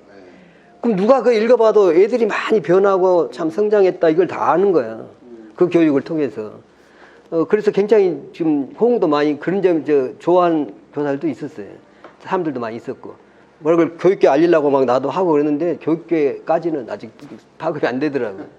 그게 고등학교 과정이었던 거예요? 고등학교도 하고 초등학생도 가르치고 초등학교 선생님이 하면 초등학교 자기 반 아이들 담임에 가르치는 거예요. 근데 아까 내가 갔던 하란고는 특성화 고교라 과목을 만들 수가 있어. 그래서 만공부라는 과목을 만들었어. 그것도 그렇고 월요일 첫째 시간에 넣어버렸어요. 내가 그 제일로 중요한 시간에. 그래갖고 그걸 굉장히 중요한 과목으로 여기는 거예요. 그 학교는. 그리고 교사들도 일주일에 한 번씩 모여서 또 교육을 하고 하니까 전부 그 마음 공부로 학교가 이제 가는 거예요. 그 교육을 계속 하니까. 그래서 굉장히 좋은 거예요. 이게 그 교사들이 생각해도 각자 자기 멋대로 자기 생각대로 이렇게 교육 이끌고 가면은 학교가 어디로 가는지를 모르잖아. 근데 마음 공부를 일주일에 한 번씩 하니까 쫙 한 방향으로 이렇게 가지는 거야. 애들을 위해서. 이게 교사들이 봐도 좋은 거야. 그래서 좋다고 했고 이제 그걸 했는데 한 1년만 하고 내가 경주하고 우리 집이 너무 멀어서 좀 하다가 그만뒀더니 와서 꼭 좀 더 해달라고 1년 가서 더 했어. 2년 했는데 거기다 막 방을 얻어놓고 살면서 하고 그랬어요. 그 부모들이 그 객관적으로 판단을 해봐도 그 명상을 통해서 마음이 좀 차분해지고 집중하는 능력도 커지고 이러면은 학과 공부에도 도움이 된다. 그러죠. 도움이 되죠. 밝혀진 사실인데 왜 이게 확산되지 않는지 오히려 참 그 시대의 문제 같아요. 이제 지금까지 우리나라 시대가 그 돈을 버는 것이 중요했고 그쪽으로 기울어져 있었다. 경도돼 있었다. 지금 중국이 지금 우리나라 몇 년, 10년, 20년 전처럼 그러고 있잖아요. 그럼 중국에 가서 너희들 그러지 말고 뭐 환경이 중요해, 뭐 이런 인생, 뭐 마음 공부가 중요해 이런 말 해도 안 듣고 막 그렇죠. 돈 벌고 산업화 하는 데만 더 이렇게 치중한다 이거지. 우리나라도 그런 기간을 거쳤어 이제. 단계 거쳐서 우리나라도 이제 유럽처럼 이제 그 정도 좀 단계로 왔어. 여유가 생겼어. 그러니까 우리나라는 지금 변할 수 있는 그런 단계라고. 그 아까 그 영성 시대다 그런 말을 했잖아요. 그건 이제 그 좀 일반화된 말이라 내만 하는 말이 아니라 그 2000년에 그 WHO 있잖아요. 세계보건기구. 거기에 이제 의사들이 모인 거잖아요. 그 사람들이 그 건강의 정의를 그 개정해서 새로 바꿨어. 그 2000년도까지는 그 건강을 어떻게 정했냐면은 몸과 마음이 건강하고 사회적으로 이렇게 관계가 건강한 사람은 건강한 사람이다 이렇게 했어요. 근데 그 개정을 어떻게 했냐면은 몸과 마음이 건강하고 사회적으로 건강한 사람이 영적으로 활성화돼야 된다. 그래야 건강한 사람이다. 이렇게 건강의 정리를 그렇게 영성을 넣었어 하나를. 그럼 세계적으로 그게 그 의사들이 모여서 그걸 개정을 해서 건강을 그렇게 정의한 거예요. 그 무슨 말이냐? 영성으로 활성화되지 않는 사람은 아까 영혼 했잖아요. 이기적인 사람이다. 자기중심적 개인주의자단 말이에요. 이렇게 스트레스를 받아. 계속 나를 막 내세우려고 내 욕구만 채우려고 하니까 부딪히게 되지. 부딪히는 게 스트레스인 거죠. 이해하고 인정하면 그게 자유로운 거예요. 내가 이해가 되고 다 인정이 돼버리면 부딪히지가 않으면 자유로워 그냥. 그렇죠. 그게 지혜롭고 자유로운 인생이야. 그게 인생의 정석이라고 보는 거예요. 내가. 근데 그게 가장 기본적인 기본이를 말하는 게 자꾸 인생의 정석이다. 지혜롭고 자유롭게 사는데 지혜롭고 자유롭지 못하니까 부딪히고 스트레스 받고 그런 것이다. 학교에서부터 그걸 가르쳐야 된다. 그러면 다 스트레스 없는 행복한 인생을 살 것이다. 이걸 얘기하는 거예요. 이 세상도 평화로워지고 갈등도 적어지고 굉장히 중요한 교육이잖아요. 이게. 근데 학교에서 안 가르친다. 그 원론적으로 이렇게 보면 무지하다. 그렇지. 이해를 안 해. 그냥 자기 기준으로만 이해를 해. 자기 잣대로만. 이게 편견을 갖고 본다 이거지. 그러니까 제대로 이게 저 사람은 좋아해, 저 사람도 자기 기준이 있는데 서로 부딪히지. 이해가 안 되고 인정이 안 되는 거지. 부딪히는 거예요. 그게 스트레스다. 그 원리를 가르쳐야 됩니다. 그러죠. 원리는 간단하잖아요. 이건 틀린 말이 아니잖아요. 그러니까. 그럼 맞는 말이고 이걸 잘 설명하면 이건 누구든지 이해할 수 있고 이게 공감할 수 있는 내용이에요. 그러니까 이걸 가르치자는 거지. 학교에서나 아까 말한 사회적인 그런 인생 학교에서나 이해하고 인정하는 거. 그 반대는 이해하지 못하고 저항하는 거. 이해하고 인정하면 지혜롭고 자유로운 거. 그렇지 않으면 자유롭지 못하고 이렇게 지혜롭지 못하는 거. 그런 삶을 이렇게 바꾸자는 거지. 지혜롭고 자유로운 삶으로. 딱 그걸로 딱 그거예요. 그냥 기본이. 딱 나네. 그러죠. 결론이 나고 이거 기승전결이 다 되고 설명이 되는 거예요. 전부 통하는 거예요. 교육하고도 통하고 사회도 통하고 다. 또 명상도 이거 기본인 거예요. 이게 그전에 뭐 이 세상에 인류의 정신사상이 많은 것 같으죠. 근데 나는 그게 세 개라고 보거든요. 옛날부터 지금까지 인류의 정신사상이 세 개다. 큰 줄기가 세 개다. 여기 인도에 그게 문명하고 통하더라고요. 인더스강 문명 쪽에 힌두교와 불교 사상이 있고 정신사상이 있고 저쪽에 그 메소포타미아 문명하고 이집트 문명 쪽에서는 그 아브라함 계열 종교가 발전을 했어요. 아브라함 종교 사상이. 아브라함 종교 사상은 기독교, 이슬람교, 그 유대교를 아브라함 종교라 그래요. 아브라함 조상이라 그래. 자기들 후손이라 그러니까 세 개다. 그리고 교리도 같아요, 다. 그 구약 성경은 다 공유를 해, 세 종교 다. 그래서 한 종교를 묻는 거예요. 아브라함 계열 종교다. 이슬람도 거기다. 그리고 얘들은 신분주의야. 유일신이 하나 있어갖고 세상을 다 지배하고 창조하고 똑같아, 교리가 그런 식으로. 그러니까 이건 아브라함 계열 종교 사상이다. 근데 이제 얘들은 세 개의 분절기가 있어. 그 그리스 로마 철학 시대가 있었고 그때는 자연주의 철학이었거든요. 철학 그 다음에 이제 기독교, 불교, 뭐 기독교, 이슬람교 지금 그 유대교로 나는 그런 종교 시대가 2000년 동안 전개됐고 그 다음에 요즘에는 이제 이게 아니야. 이게 탈종 현상이 심화돼 갖고 유럽 사람들 교회 안 다니고 안 다니고 뭘 하냐? 자연주의 철학, 자연주의. 그것도 과학적 자연주의. 모든 걸 과학적으로 이 자연을 분석하고 검증해서 이렇게 지금 문명화시키고 그런 거잖아요. 살잖아요. 이용하고 활용하고. 그 자연주의라고 보면 돼, 자연주의. 그전에는 뭐였냐? 신본주의였어. 자연과학주의. 과학적 자연주의. 그 신본주의에서 신이 그냥 최우선이었어. 그렇죠. 근데 그게 세계 분절기가 있고, 인도는 그대로 그냥 인도 그 정신사상이 있고, 또 우리 하나는 황하강 문명 쪽에 동아시아의 그 자연주의 사상이 있어요. 우리는 노자, 공자 사상부터 지금까지 자연주의야. 자연이란 말이 신이 없. 자연이 신인 거예요. 자연이. 그렇죠. 자연이란 말이 뭔 말이냐면 스스로 그러하다는 거잖아요. 스스로란 말이 뭔 말이에요? 홀로. 스스로란 건 홀로잖아. 누구가 막 이렇게 해주고 누구에 의해서 하는 게 아니라 홀로요. 그러니까 자연이 하느님이에요. 이게 스스로 절대자예요. 그렇죠. 스스로란 건 절대자야. 천지자연은 천지가 그냥 최고의 신인 거예요. 근데 이게 무신론이기도 하고 자연이 신이기도 하는 거예요. 이 무신론이에요. 신이 없어요. 하느님이 없어요. 이 우리 동아시아의 자연주의예요. 동학에서는 인내천 사상 그것도 똑같은 얘기예요. 이 자연이 하느님이야. 내가 하느님이고 내 안에 하느님이 있고. 그래서 세 개의 큰 정신사상이 세 개의 줄기를 보면 돼. 이렇게 생각하면 간다는 거예요. 인류 정신사상이 세 개의 줄기가 있어요. 지금도 그렇고 앞으로도 그렇게 가는 거예요. 근데 서양 사람들은 과학적 자연주의로 왔어. 근데 우리는 통찰적 자연주의예요. 전체적으로 보는 이 동아시아는 전체 통찰 자연주의인데 이게 좀 숨어 있었고 이 서양 과학적 자연주의가 세계를 정신적 세계화를 일으켰어요. 지배하고 있어. 막 문명을 일으키고 그러잖아. 뭐 중국까지 다 그래 넘어갔으니까. 그 과학적 자연주의인데 이거만큼은 좀 부족해. 이 통찰적 자연주의가 만나야지 온전하게 자연주의가 된다. 전체로 봐야 되는데 얘들은 막 분석만 하고 이렇게 보니까. 그렇죠. 이게 만났을 때 21세기 정신적 세계화가 이루어진다. 내가 봤을 때 21세기 가장 큰 사건이 정신적인 세계화예요. 지금 뭐냐면 그 경제적인 세계화는 이미 됐어. 그런 말은 알아? 경제적인 세계화. 글로벌 하자. 세계화 됐잖아요. 경제적으로 어느 나라든지 수출도 할 수 있고 막 국가의 그 벽이 낮아졌어. 경제 문턱이. 그래갖고 또 자기가 살고 싶으면 어느 나라에 가서 살 수가 있어. 이주생들 얼마나 오고 막 어디 가서 직장 생활도 할 수가 있잖아. 세계화가 됐어. 미국과 영국이 주도했지만 이제 그게 지금 세계화 됐잖아요. 근데 요즘에 조금 이제 세계화를 좀 벽을 좀 무너뜨리고 뭐 국가주의, 미국의 국가이기주의 이런 걸 막 만들려고 하는데 그 세계화의 틀은 크게 벗어나지 않는다고 봐요. 그건 무너질 수가 없다고 봐요. 이미 이걸 맛을 봐서 다 통해서 무역도 하고 해봤기 때문에 이제 이게 좋은 걸 알았잖아요. 이게 이것은 계속 좀 유지가 될 거야. 약간 변하기는 하겠지만 이 큰 틀은 크게 변하지 않을 거라고 하는데 이 경제적인 물질적인 세계화는 됐는데 정신적인 세계화는 아직 안 됐어요. 그게 지금 20세에 돼가고 있다. 이렇게 보는 거예요, 내가. 정신적인 세계화. 세계화는 이게 제일 큰 사건이에요. 왜? 인류가 한 번도 이렇게 겪어보지 못한 사건이에요. 그 경제적인 세계화도 처음으로 이게 이루어졌어, 21세기에. 근데 정신적인 세계화는 이제 이루어질 거예요, 앞으로. 뭐 서로 동과 서가 서로 교류하고 보완한다는 그런 의미가 되는 거죠. 이제 종교가 이제 딱 종교적으로 다르다고 싸우고 전쟁도 하고 뭐 이슬람교하고 기독교 싸우고 난리잖아요. 서로 막 절대 하나가 안 돼. 근데 탈종교 현상이 심해지고 있어 지금. 종교는 이제 아무것도 아니고 지금 10대들한테 종교는 아무것도 아니야. 이렇게 과학적으로 뭘 따지니 뭐 종교 신이 어떻고 하느님은 이걸 인정을 안 해. 그러잖아요. 교회나 절에 안 가요 젊은 애들은.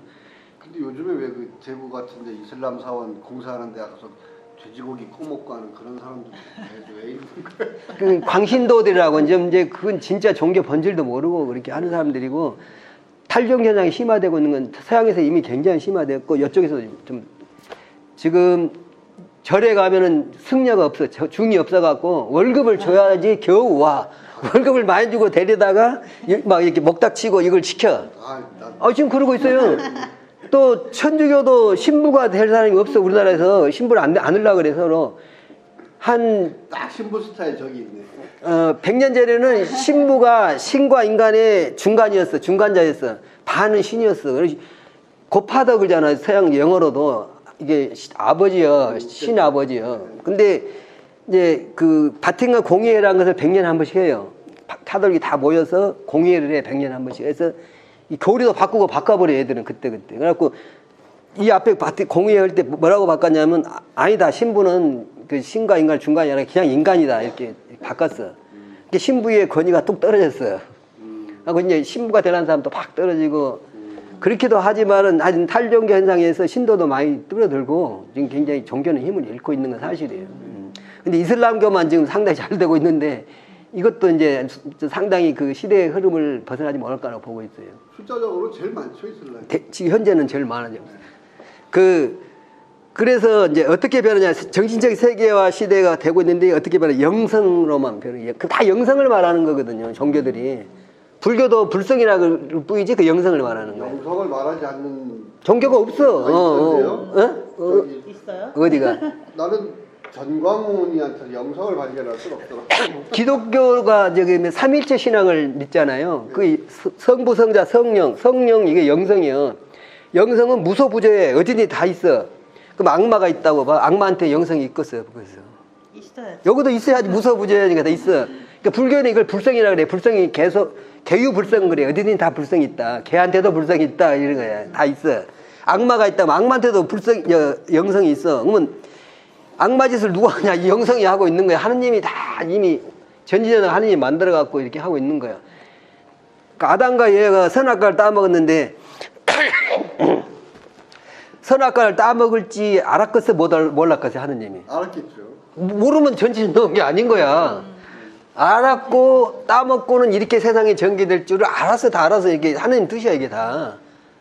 하나님이 못했다. 근데 기독교에서 지금 뭐 악마는 따로 있고 하느님 뜻이 아니고 이렇게 난 것은 모순이야. 그렇죠. 잘못된 거야. 다 하느님 뜻이야. 전지전능 하느님이 온전하게 이 세상을 만들었어. 또 이 말도 중요해요. 온전하게 만들었다. 불교도 그렇게 말하고 우리 노자도 그렇게 말했어. 그건 동의가 돼요? 온전하다 이미. 이미 그 자체로는 온전하죠. 근데 뭐가 부족해요? 그 안에서 분탕질치는 그 인간들의 욕망이 그렇게 만든 거 아닐까 싶기도 하고. 그러니까 그것까지도 온전하다고 봐야지. 그건 아니고 이건 막 온전하게 이렇게 만들고 그것도 이 온전한 거야. 이제 그걸 이해를 잘하면은 큰 깨달음이 이것도 이해를 하면 이 세상에 있어서 불평불만이 없어. 별로 다 세상이 이런 거야. 이렇게 불평불만 천지입니다. 그러면 이제 그게 스트레스가 되고 정말로 깨달은 사람은 불평만이 없어야 자유로운 거거든. 그게 해탈한 저는 선생님 제자이기 때문에 없어요. 이거 많이 좀 알았어요. 그래갖고 지민 씨가 나는 누구 말을 들으라 다 거기서 똑같은 말을 하더라. 그 말 듣고는 많이 이렇게 열렸구나 하는 걸 느꼈어요. 저는 아직도 불만이 많습니다. 이게 아까 그 온전하다가 안 보기 때문에 그런 거예요. 내 기준으로 막 다 평가를 하고 있는 거예요. 이건 틀렸다, 이건 맞다 이러고 있는 거예요. 그래서 내가 표준이에요, 내 기준이. 이 세상에는 기준이라는 게 없어. 어디든지 없어. 사람이 만든 기준이 있지. 그렇죠. 원래 기준이라는 거 없잖아요. 내 눈으로 보는 게 내 세상이에요. 그거지, 맞아요. 내 귀에 들리는 것이 그게 진리의 소리고 그런 거죠. 이게 이제 지금 이런 식으로 말하면 막 끝이 없이 얘기를 해야 돼. 왜냐하면 막 내가 오랫동안 철학에 대해서 얘기를 하고 있는 거야. 그 얘기는 다음에- 근데 네. 다른 철학자들이나 지금 다른 데서 하는 거랑 좀 달라. 내가 하는 건 지금 21세기에 가고 있다. 뭐 세상의 정신사상이 세 개다. 뭐 이런 말도 잘 안 하고 신인류 구일도 잘 안 하고 전체성과 개별성 내가 핵심 키워드는 이걸로 다 설명이 되는 거거든. 나한테 전체성이 있어요, 없어요? 있죠. 전체성과 이 나라고 하는 개별성도 있고 두 개가 다 있는 거예요. 그것이 핵심 키워드예요. 예. 모든 게 그래. 다 벌레도 전체성과 개별성이 있고 다 그게 중첩돼 있어요. 저는 하나의 큰 그림 속에 그 퍼즐이라고 하면 그 퍼즐의 조각이 개별이라고 보고 그렇죠. 개체라고 보고 그 개체들이 모여서 커다란 퍼즐을 완성하는 것이고 퍼즐이 곧 개체고 개체가 곧 퍼즐이라고 이렇게 생각을 아니 거기서 또 한 걸음 더 나가야 돼. 내가 이제 하나의 나라고 하는 이게 개체잖아요. 개별성 있잖아요. 나라고 하는 성질도 있고 생김새도 다르고 개별성이 있는데 여기에 또 전체의 성질이 다 들어있어. 완결성이 있죠. 전체 아까 영성이라고 했잖아요. 영성 속에 내가 있고 맞습니다. 영성이라는 게 있는 거예요. 그건 전체의 성인 거예요. 예, 예. 전체는 이제 또 이제 얘기하면 좀 길어지는데 그 간단히 얘기하면 각자의 조각들이 다 완결성을 가지고 있는 그렇죠. 완전체라고. 온전해 전부 하나하나가. 이렇게 보면 돼. 내 세포가 60쪽으로 이루어졌어. 60쪽에. 60쪽으로 이루어졌는데 그 세포 하나로 전체를 복제할 수가 있어. 세포 하나에 DNA 속에 이 전체의 정보가 딱 들어있어. 전체성이 들어있는 거야. 그렇죠. 세포 하나하나에도. 예, 맞습니다. 또 나 안에도 이 전체가 다 갈마져 있고 예. 전체와 내가 연결돼 있어서 지금 살아있지 연결되지 않은 나는 있을 수가 없어. 그 나는 누구냐? 생명체거든요. 살아있잖아요. 살아있음으로써 내가 죽어버리면 나는 없어져 버리잖아. 이게 나는 살아있는 생명체거든. 이 생명체다 그러면 또 틀려. 완전히 독립된 생명체인 것처럼 그러면 또 틀리다고. 전체의 생명체가 이 생명은 생명체. 생명은 우주자연 전체가 생명이고 나는 생명체야. 그 하나에. 여러 생명체들 있잖아요. 삼남한상이. 그거가 연결돼 있어요. 끊을래야 끊을 수가 없어. 하나로 연결돼 있어요. 이해가 되세요? 예. 굉장히 이거 저분이 그 쓰는 별명이 노각이에요. 너가 많이 늙었어요. 아직 이해되시면 굉장히 이해하고 많이 이제, 있어요. 네. 이제 얘기하기가 쉬워. 앞으로 이제 딱 그건 뭐 충분히 제가 공감하고 그러면 됐어요. 이거 나는 굉장히 쉽게 얘기하는 거예요, 진짜. 공감하고 있다고 저는 느껴지더라고요. 저는 지금 교육에 대해서 아까 그 스님도 없어진다고 하잖아요. 그 얘기 들으면서 갑자기 문득 생각났는데 지역의 아이들이 점점 또 줄어들잖아요. 근데 또 이게 문제가 도시에서 애들을 이렇게 끌어올려고 하는 방법만 생각할 수 없는 게 도시에도 애들이 없어지고 있어요. 그러죠. 지금 뭐 우리나라만 그런 건 아니겠지만 우리나라 같은 경우 그게 더 심화가 심하죠. 빨리 되고 있는데 그냥 그런 거에 대해서도 한번 한 말씀 해주시면 좋겠어요. 나는 그 인구가 줄어들고 이것도 시대 흐름이고 그 막기가 어렵고 시대 흐름에 따라서 줄었다가 또 나중에 필요하면 늘기도 하고 이런다고 봐. 지금은 사람들이 아기를 안 낳는 걸 선택을 하잖아. 결혼도 안 하는 걸 많이 선택을 하고. 그게 줄은 거지. 그걸 어떻게 막아? 이제 아기 낳는 게 더 나한테 유리하고 이익이다 하는 그런 조건이 되면 또 늘어나겠지. 이제 프랑스가 옛날에는 그 인구가 제일로 많이 줄어드는 나라였는데 지금은 거기는 좀 회복이 됐더라고. 우리나라는 그 인구를 늘리려고 막 예산을 많이 쓰는데도 아직 그 헛발질을 하고 있어서 늘어나지가 않고 있는 거예요. 줄어들고 있는 거예요. 그게 또 시대의 흐름인 것 같아요. 어느 수준에서는 줄어들고 어느 수준은 다시 늘어나고 이게 있더라고요. 중국도 지금 우리보다 후진국이지만 중국도 지금 인구가 줄어들고 있어요. 아 벌써? 거기는 한 자녀 정책을 오랫동안 썼거든. 그러다가 이제는 애기 더 낳아라. 이제 인구가 자꾸 줄어드니까 더 낳아라 그랬어. 그런데도 안 낳아, 이제. 자기들도 이제 애기 더 키우기 힘들고 그러니까. 그걸 걱정할 필요 없어, 지민 씨가. 어떻게 보면 이거는 자연스러운, 그렇지. 거죠. 모든 게 다 자연스러운 거야. 자연이 하는 거지. 어느 인간이 하나 나와서 막 이 세상을 바꾸고 끌고 가고 이런 건 아닌 거야. 그러니까 뭐냐면 그거가 막 제가 막 괴롭고 저항감이 오고 막 그런 게 아니라 그러니까 이렇게 흐름이 바뀌고 있는데 이때 우리 아이들을 어떻게 하면 옛날에는 애들이 많으니까 한 반에 이렇게 어울릴 수 있는 친구들이 많았는데 지금 벌써 한 3학교 정도가 올해 신입생이 뭐 한 명도 없는 애들이 있고 혼자 교실에 앉아 있는데 공교육의 방식은 바뀌지 않는 거예요. 그럴 경우에 애들 너무 아니 학교에 가서 선생님이랑 둘이 있는데 얼마나 심심하고 답답하겠어요. 이럴 때는 이제 변해야 되잖아요. 교육에서 너무 변화가 느리니까 그런 거를 어떻게 하면 좋을까? 부모님들도 이제 만나서 얘기를 해보자 이런 얘기들이 나오고 있고 같이 이제 공감은 하고 문제를 공감은 하고 있는데 그걸 변할 수 있는 그 속도가 너무 느리다는 생각이 드는 거예요. 그렇지. 왜 느린가 또 그런 상황을 잘 이해를 해. 아까 이해가 안 돼서 지금 그게 안 받아들여지는 거예요. 안 받아들여지는 게 약간의 저항이 있어, 약간의 저항이. 약간 심하진 저항은 않지만 있을 수 있는데 그게 그러면 안 되는데 하는 생각이 있잖아. 근데 이해가 잘 되면 인정이 된다. 아, 이렇구나. 시대가 이렇구나. 그러니까 저는 이제 제가 가만히 있는 게 아니라 같이 방법을 찾아보자는 거지. 그러지. 네. 지금 이제 이렇다라는 것이 이해고 이걸 어떻게 할까 이제 내가 지금부터 생각을 할 수가 있어요. 할까를 생각하고 그러지. 있는 거죠, 저희는. 그러지. 그러면 돼. 그래갖고 어떻게 하면 될 것 같아. 내가 하고 싶은 대로 하면 돼.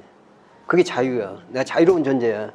그치? 누가 뭐 시킨 대로 할 거야. 뭐 누가 막 어가버러가 그러지 않잖아. 내가 어떻게 할까 이걸 잘 내 하고 싶은 대로 하면 돼. 이제 다 판단해서.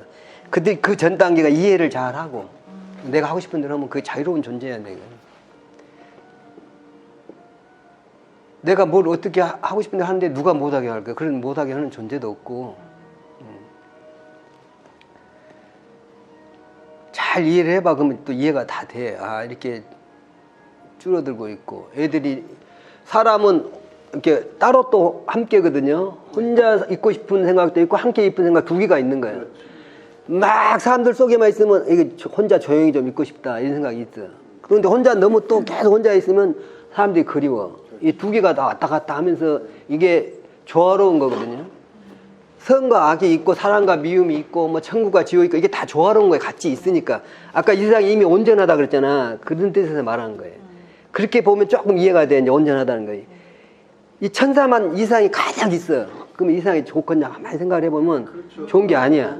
그 뭔 말이냐면 영화나 드라마를 만들잖아요. 착한 사람만 전부 등장해. 등장인물이. 나쁜 사람 하나도 없어. 안 되죠.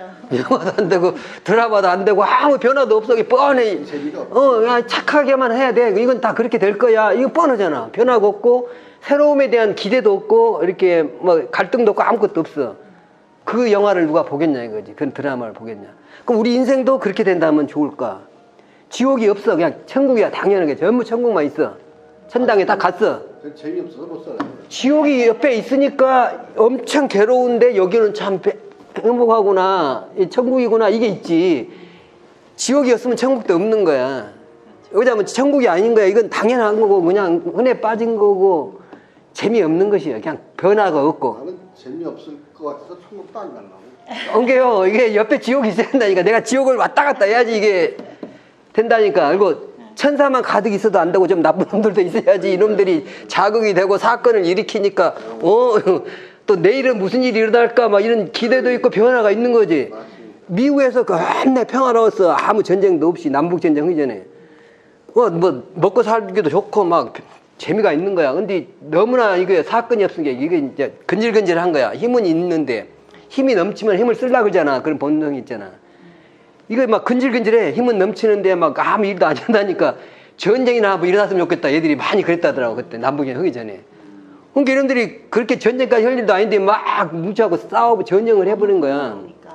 우리 지금 현대에도 그 풍요로운 아이들이 일탈행위 하잖아. 그러죠. 그 아들도 근질근질해. 힘이 넘쳐. 그럼요. 애들 괴롭히는 거 왜 그래? 심심하니까 괴롭히고 학폭을 하고 그러는 거야. 그 따돌림을 시키고 그게 재미로 하는 거야. 그 사람은 뭔가 하고 되고 사건이 일하기를 바라는 그 본능이 또 있어. 본능대로 이 세상이 다 가고 있어요. 이게 뭐 잘못되고 부족하고 이게 아니야. 원만구족에. 원만하게 다 갖춰져 있다. 원만구족이거든. 노자가는 뭐라 그랬냐면 이 세상에는 하나도 필요 없어서 버릴 것이 없다. 근다고 뭐 뭐가 부족해서 가져올 것도 없다. 이게 갖고는 버릴 수도 없고 가져올 수도 없지만 그럴 것도 없이 다 갖춰져 있어요. 원만하게 다 갖춰져 있다. 원만 구조. 이걸 이제 기독교식으로 보면은 전지현 하느님이 온전하게 세상을 만들어 놨어 이미. 그렇게 보면 되는 거예요. 또 뭐 불성이 가득 차 있고 성령이 가득 차 있어서 다 온전하게 가고 있어요. 이제 그게 잘 이해가 되면 이 세상에 대한 불평만이 훨씬 줄어들어. 좀 너그러워져. 간대해지고. 그러니까 큰 눈으로 보게 돼 세상을. 내가 하고 싶은 걸 하면 된다고 하셨는데 응. 지금 제가 하고 싶은 걸 하고 있는 그래, 거예요. 그건 지금 하고 다 그러고 있는 거야. 그렇죠. 우리는 지금 근데 이제 그걸 이해를 하고 그거 하는 거고 이해도 못하고 내가 그러면 빠져버려. 막 그 사건에 빠져서 막 괴로워해. 허우적거리고 막 그 스트레스에 빠져가지고. 그러면 괴롭다 외로워서 이거야. 하는 건 아닌 것 같아요. 괴롭지 말고 이렇게 딱 보고 하고 싶은 대로 해. 그러면 보면서 하면은 이게 너그러워지고 관대해지고 이렇게 담대해져. 그렇게 살아라 이 말이야. 이게 제가 우리 진안 광장 잡지 매월 낸다고 그랬잖아요. 남들은 굉장히 걱정을 해. 막 힘들 거라고 머리카락 다 빠질 거라고. 저는 걱정이 별로 안 돼요. 되는 대로 오면 돼. 되는 대로. 그러죠.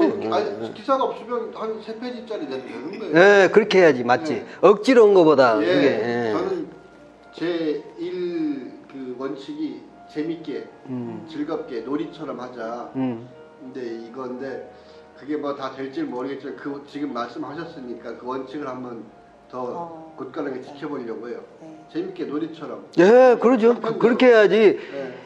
뭐 잡지를 잘 만들어서 뭐 어쩐다 이상이 바꿔야지 이 생각은 나도 그전에는 세상을 바꿔야 한다고 많이 했거든요. 혁명을 해야 한다 그랬는데 그건 잘못된 생각이에요. 그냥 우리가 하고 싶은 대로 그냥 할 만큼 하고 수 있는 만큼 예, 그래 하는 거지. 말은 재밌게 맞아요. 재밌게. 그러죠. 그렇게 하는 거예요. 예. 그게 오히려 잘 돼 이제 그렇게 해야지. 맞아요. 억지로 하면 안 돼. 그렇게 한번 해보겠습니다. 이게 뭐 억지로 하라고 한다고 할 수 있는 게 아니잖아요. 그러죠. 그럼 누가 억지로 하라고요? 그 잡지 만들려고 억지로 만들려고 한다고. 잘 하실 것 같아. 나도 응원할게요. 열심히. 고맙습니다. 저도 큰 힘이 됐고. 근데 대화를 할 만한 이해를 잘 해주시니까 어느 사람 어렵다고 또 막 책도 어렵다 그래갖고 안 보더라고. 막 좋은 대학 나온 사람도 어렵다 그러던데 책을 이상하게 나는 쉽게 쓴다고 관심들이 썼는데. 없어서 아마 그럴 거예요. 자기 관심사가 다른 곳에 가 있어. 그리고 얘기가 좀 달라요. 이제 지금까지 들었던 얘기하고 내가 좀 다르게 풀어내잖아. 좀 새로운 용어도 사용하고 하니까 그런 얘기를 하는 거야. 저한테는 그냥 거부감 없이 아, 예, 다행이네요. 예. 제목을 한번 선생님께서 정해 보십시오. 인생학교가 어쩔까요? 그건 좀 일반적이고 대중적인 누구한테나 인생을 사는 거고 거기에 대한 배움이 필요하다. 우리는 학교에서 그걸 못 배우고 있다. 좋네요, 인생. 예, 아까 몇 꼭지 말했는데 한 꼭지 더 할 거이 행복에 대해서 이제 공부하는 거거든요. 아, 그거 좋죠. 행복이 인생의 목적이다 나는 이렇게 보는 거예요. 왜 그러냐? 모든 사람이 원하니까. 모든 사람이 행복하기를 원하지 불행하기를 원하는 사람도 없잖아요. 그러니까 인생의 목적은 행복이다. 저도 이렇게 말하는 사람이 많이 있어. 달라이라마도 그렇게 말하고 다 그랬어요. 행복하기 위해서 태어났다. 예. 행복하게 살면 되지 그 이상 뭐가 있냐 이거거든요. 공부하려고 태어난 것도 아니고 경쟁하려고 성공하려고 태어난 것도 아니 그 종교에 가는 것도 그 종교를 믿으면 더 행복을 같으니까 종교를 믿는 거지. 그렇죠. 그 종교가 나를 불행하게 할 것이다 하면 안 믿죠. 이게 모든 것은 다 행복과 연결돼 있더라고. 그럼 어떻게 한 게 행복이냐 여기 대해서 할 말이 또 많아지는 거예요. 이제 행복에 대해서. 우리는 학교에서 또 이걸 안 가르쳐. 제일로 중요한 인생의 목적인 행복을 학교에서 안 가르쳐. 행복하는 법 예, 가르치는 못 봤어요. 없어요. 근데 안 가르치니까 우리가 거예요, 그죠? 그건 잘못된 거예요. 거예요. 그게 행복에 대해서 서툴러. 공부한 적이 없은 게. 그 인생학교에서 가르치기가 이게 행복이에요. 그러면 사람들도 얼른 훅 다가와. 행복이 중요해, 필요해. 다가오잖아요. 이게 행복학교라고 해도 돼. 행복에 대해서 이렇게 공부를 할 필요가 있어요. 제가 그 젊은 제 후배들이나 뭐 친구들 만나면 늘 하는 얘기가 지금 행복이라는 말을 제가 많이 하거든요. 예. 행복을 뒤로 미루지 말아라. 예. 이게 미래의 행복을 담보로 오늘을 막 이렇게 힘쓰며 애쓰며 보내지 말아라 이런 얘기를 저도 많이 하거든요. 예. 지금 당장 행복할 수 있는 방법에 대해서 좀 얘기해 주시면 좋을 것 같아요. 이제 그 행복에 대해서 할 말이 또 있죠. 이게 행복의 요건도 있고 중요한 몇 가지를 잘 지키면 진짜 행복하게 살 수 있다. 뭐 그런 것도 있고. 행복에 대해서 공부를 해야 돼요. 그거 안 해도 서툴러 진짜. 맞아요. 나는 왜 이렇게 행복하지 않지 그 말만 해. 근데 자기는 행복에 대해서 모르면서 그런 한탄을 해. 나는 왜 이렇게 불행하지? 그렇지. 행복에 모르니까 어떻게 하면 행복할지를 모르고 내가 왜 지금 불행한지도 왜 그런지도 모르고 지금 한탄을 하는 거거든요. 그거 필요할 것 같아요. 개념 정리. 그러죠. 그러니까 그 아이들이 예. 놀아 그러면은 예. 놀면 되는데 어떻게 놀아요? 뭐하고 놀아요? 물어본단 말이야. 그 놀이가 뭔지 모르고 행복도 너 지금 우리 행복하자 그러면 행복하려면 어떻게 해야 돼? 행복이 뭐야? 그 개념을 또 모르고. 개념을 모르니까 네. 자기가 또 행복한지도 모르고 그냥 불행하다고만 하는 사람도 있어요. 예, 예. 지금 우리나라가 행복지수가 세계적으로 아주 낮은 편이에요. 예, 그렇죠. 그 캄보디아나 방글라데시보다 더 행복지수가 낮아. 자살률도 높잖아요. 자살도 세계 최고예요. 그 부탄 같은 데는 행복지수가 세계 1위. 예. 부탄이라는 나라는 행복부 장관이 있어요. 행복 담당 장관. 그래갖고 그 장관이 제일로 힘이 세. 그래갖고 인간의 그 국민들의 행복을 위한 정책을 계속 내는 거예요. 예. 행복의 반대가 방해가 되면 그 정책은 안 써. 건설도 안 해요. 뭐 공장도 안 짓고 그 정책을 유지했는데 요즘에 조금 이제 공장도 짓고 하면서 오히려 행복지수가 낮아졌다 하더라고요. 예, 알겠다가. 그거는 그 왕제인데 왕이 있는데 왕이 나 이제 왕 안 하고 안 할 테니까 너희들끼리 그냥 그 민주주의 해라. 왕이 참 훌륭했다. 예, 왕이 물러났어. 자기는 물러나면서. 왕제보다는 민주주의 한 게 좋다. 이게 국민들이 아니 우리가 어떻게 우리를 통치합니까? 왕이 좀 제발 좀 통치해 주세요. 그런데 아니다. 너희들 꼭 해봐 하면 더 좋다라고 이제 왕은 물러나고 그랬어. 저절로. 이게 인류 역사에 그런 일이 독재가 그런 일이 있어요. 없어지. 그 유익한 독재도 있다니까. 그 사람은 영국의 캠브리지 대학에 그 유학도 가고 그래서 그 왕이 이제 지가 아버지도 왕이었을 거 아니에요. 이게 그 유학도 하고 그랬는데도 그 사람 젊은 나이에 왕이 돼가지고 그 왕제는 필요 없다. 했는데 그 영국에 가 선진국에 가서 이제 살아보니까 알았겠지. 그렇게 해서 얼마나 현명한. 그 부탄이 행복지수 1위였어요. 여지껏 요즘에 좀 이제 떨어졌더라고요. 덴마크가 이러더라고요. 그것은 행복지수를 가른 기준이 좀 달라요. 덴마크 1위 이것은 이제 그 유엔에서 정한 기준들이 있어. 그 기준에 맞춰서 교육 상태 뭐 기대 수명 뭐 이런 거 다 따져갖고 이제 하는 거고. 이제 부탄에서 1위다는 것은 너 행복하냐 물어봐갖고 내가 행복하다 하면 그걸로 따지는 거고. 예. 그 북유럽 나라들이 1, 2, 3위를 막 하는 거예요. 행복지수를. 그 사람들 아까 말도 경쟁 안 시키고 어렸을 때부터 놀이교육 시키고 협동조합 이런 걸 통해서 하고 달라. 우리하고 이 개념이 달라. 이게 행복할 수밖에 없어. 커서도 그렇게 막 동무가 많애. 우리는 동무가 없고 애롭고 막 서로 경쟁하려고 그러고 이런 스트레스 받는 주고받는 관계인데. 요즘도 1년에 5만 명에서 6만 명의 학생들이 고등학생들 전체가 아니라 고등학생 청소년들이 자퇴를 한대요. 학교를 뛰어나오고 현재 우리 학교 학생들이 자퇴를 우리나라요. 한다고. 네. 학교 밖으로 나온다고. 그러니까 그만큼 그 아이들이 느끼는 중압감, 스트레스 이런 것들이 크다는 얘기예요. 스스로 행복하지 못하다고 느끼는 아이들이 그만큼 많다는 얘기예요. 그 학교에서 지식교육만 하잖아요. 우리나라에서 수포자가 말 들어가잖아요. 수학 네. 포기자들 절반도 넘는 애들이 이게 학교 교육에 대해서 딱 포기를 해버려갖고 이게 학교 다닐 필요가 없는 거예요. 애들은 자기들이 그걸 날마다 공부를 안 해. 포기를 해버렸어. 학교에서도 애들 공부하기 싫은 놈들은 그냥 엎어져 자라고 그러는데 예, 되질 않아. 얘들은. 눈 뜨고 있는 몇 명, 음. 1등부터 5등까지만 선생님이 걔들만 쳐다보고 수업하니까 그럼 왜 그러겠어요? 그 지식교육만 필요한 게 아니라 사람이 살아가면서 운전하는 사람도 필요하고 청소하는 사람도 필요하고 뭐 다양한 사람이 필요한데 다 지식교육만 똑같이 시키려고 하면 그게 안 되는 거예요. 그러니까 독일 같은 데는 중학교 졸업하고 떨어뜨려. 고등학교를 진학률이 낮아. 우리나라는 다 고등학교하고 다 대학교 가는데 낮아서 중학교만 나와서 할 수 있는 일을 해. 직업교육 받아가지고. 또 고등학교에서도 많이 떨어져서 그렇게 하고 대학교는 꼭 필요한 사람만 가. 그래갖고 대학교도 얼마 안 되고 대학교 입학 자격증이 있으면 어느 대학이든지 자기가 이렇게 갈 수가 있어요. 근데 우리나라 같이 서열이 없으니까. 그러니까 그런 점에서는 참 잘 돼 있더라고. 그런 북유럽 나라들이 독일이나 이런 데가. 그것부터 없어져야 돼. 우리나라 그걸 경쟁시키는 거, 서열화시키는 것부터요. 그런 것을 한번 자꾸 주장을 해서 상당히 우리나라도 그게 기본적으로 깔려 있어요. 잘못됐다는 거죠. 이상주의자라고 하는데 저는 지극히 현실적인 얘기를 하는 건데 진안에서 공부 아무리 시켜봐야 서울에 있는 아이들하고 경쟁 안 돼요. 그러면 우리가 어떻게 쟤랑 나랑 싸워봐서 분명히 내가 질 게 뻔하면 안 싸워야지. 안 싸우고 자 나는 너랑 안 놀아 이냐고 자기들끼리 리그를 만들어야지. 마이너 리그가 됐건 뭐가 됐건 그래서 이 안에서 행복하면 되는 건데 자꾸 게임도 안 되는 어마어마하게 큰 세력들하고 지금 같이 경쟁하려고 지난해도 막 학원 보내고 그래요. 여기서 학원 백날 다녀봐. 서울 애들하고 경쟁되냐고. 그러지 안 되죠. 끼케야 한두 명, 1년에 한두 명은 인서울을 하거나 서울대를 할 수는 있겠지. 그러죠. 그거는 정말 특별한 케이스고 보통 대부분의 아이들은 경쟁이 안 되는 그런 상황에 놓여 있으면 우리 애들끼리 살 길을 찾아야지. 여기서 이 안에서 살 길을 찾아야지. 그게 현명하고 현실적인 대답 아니겠어요?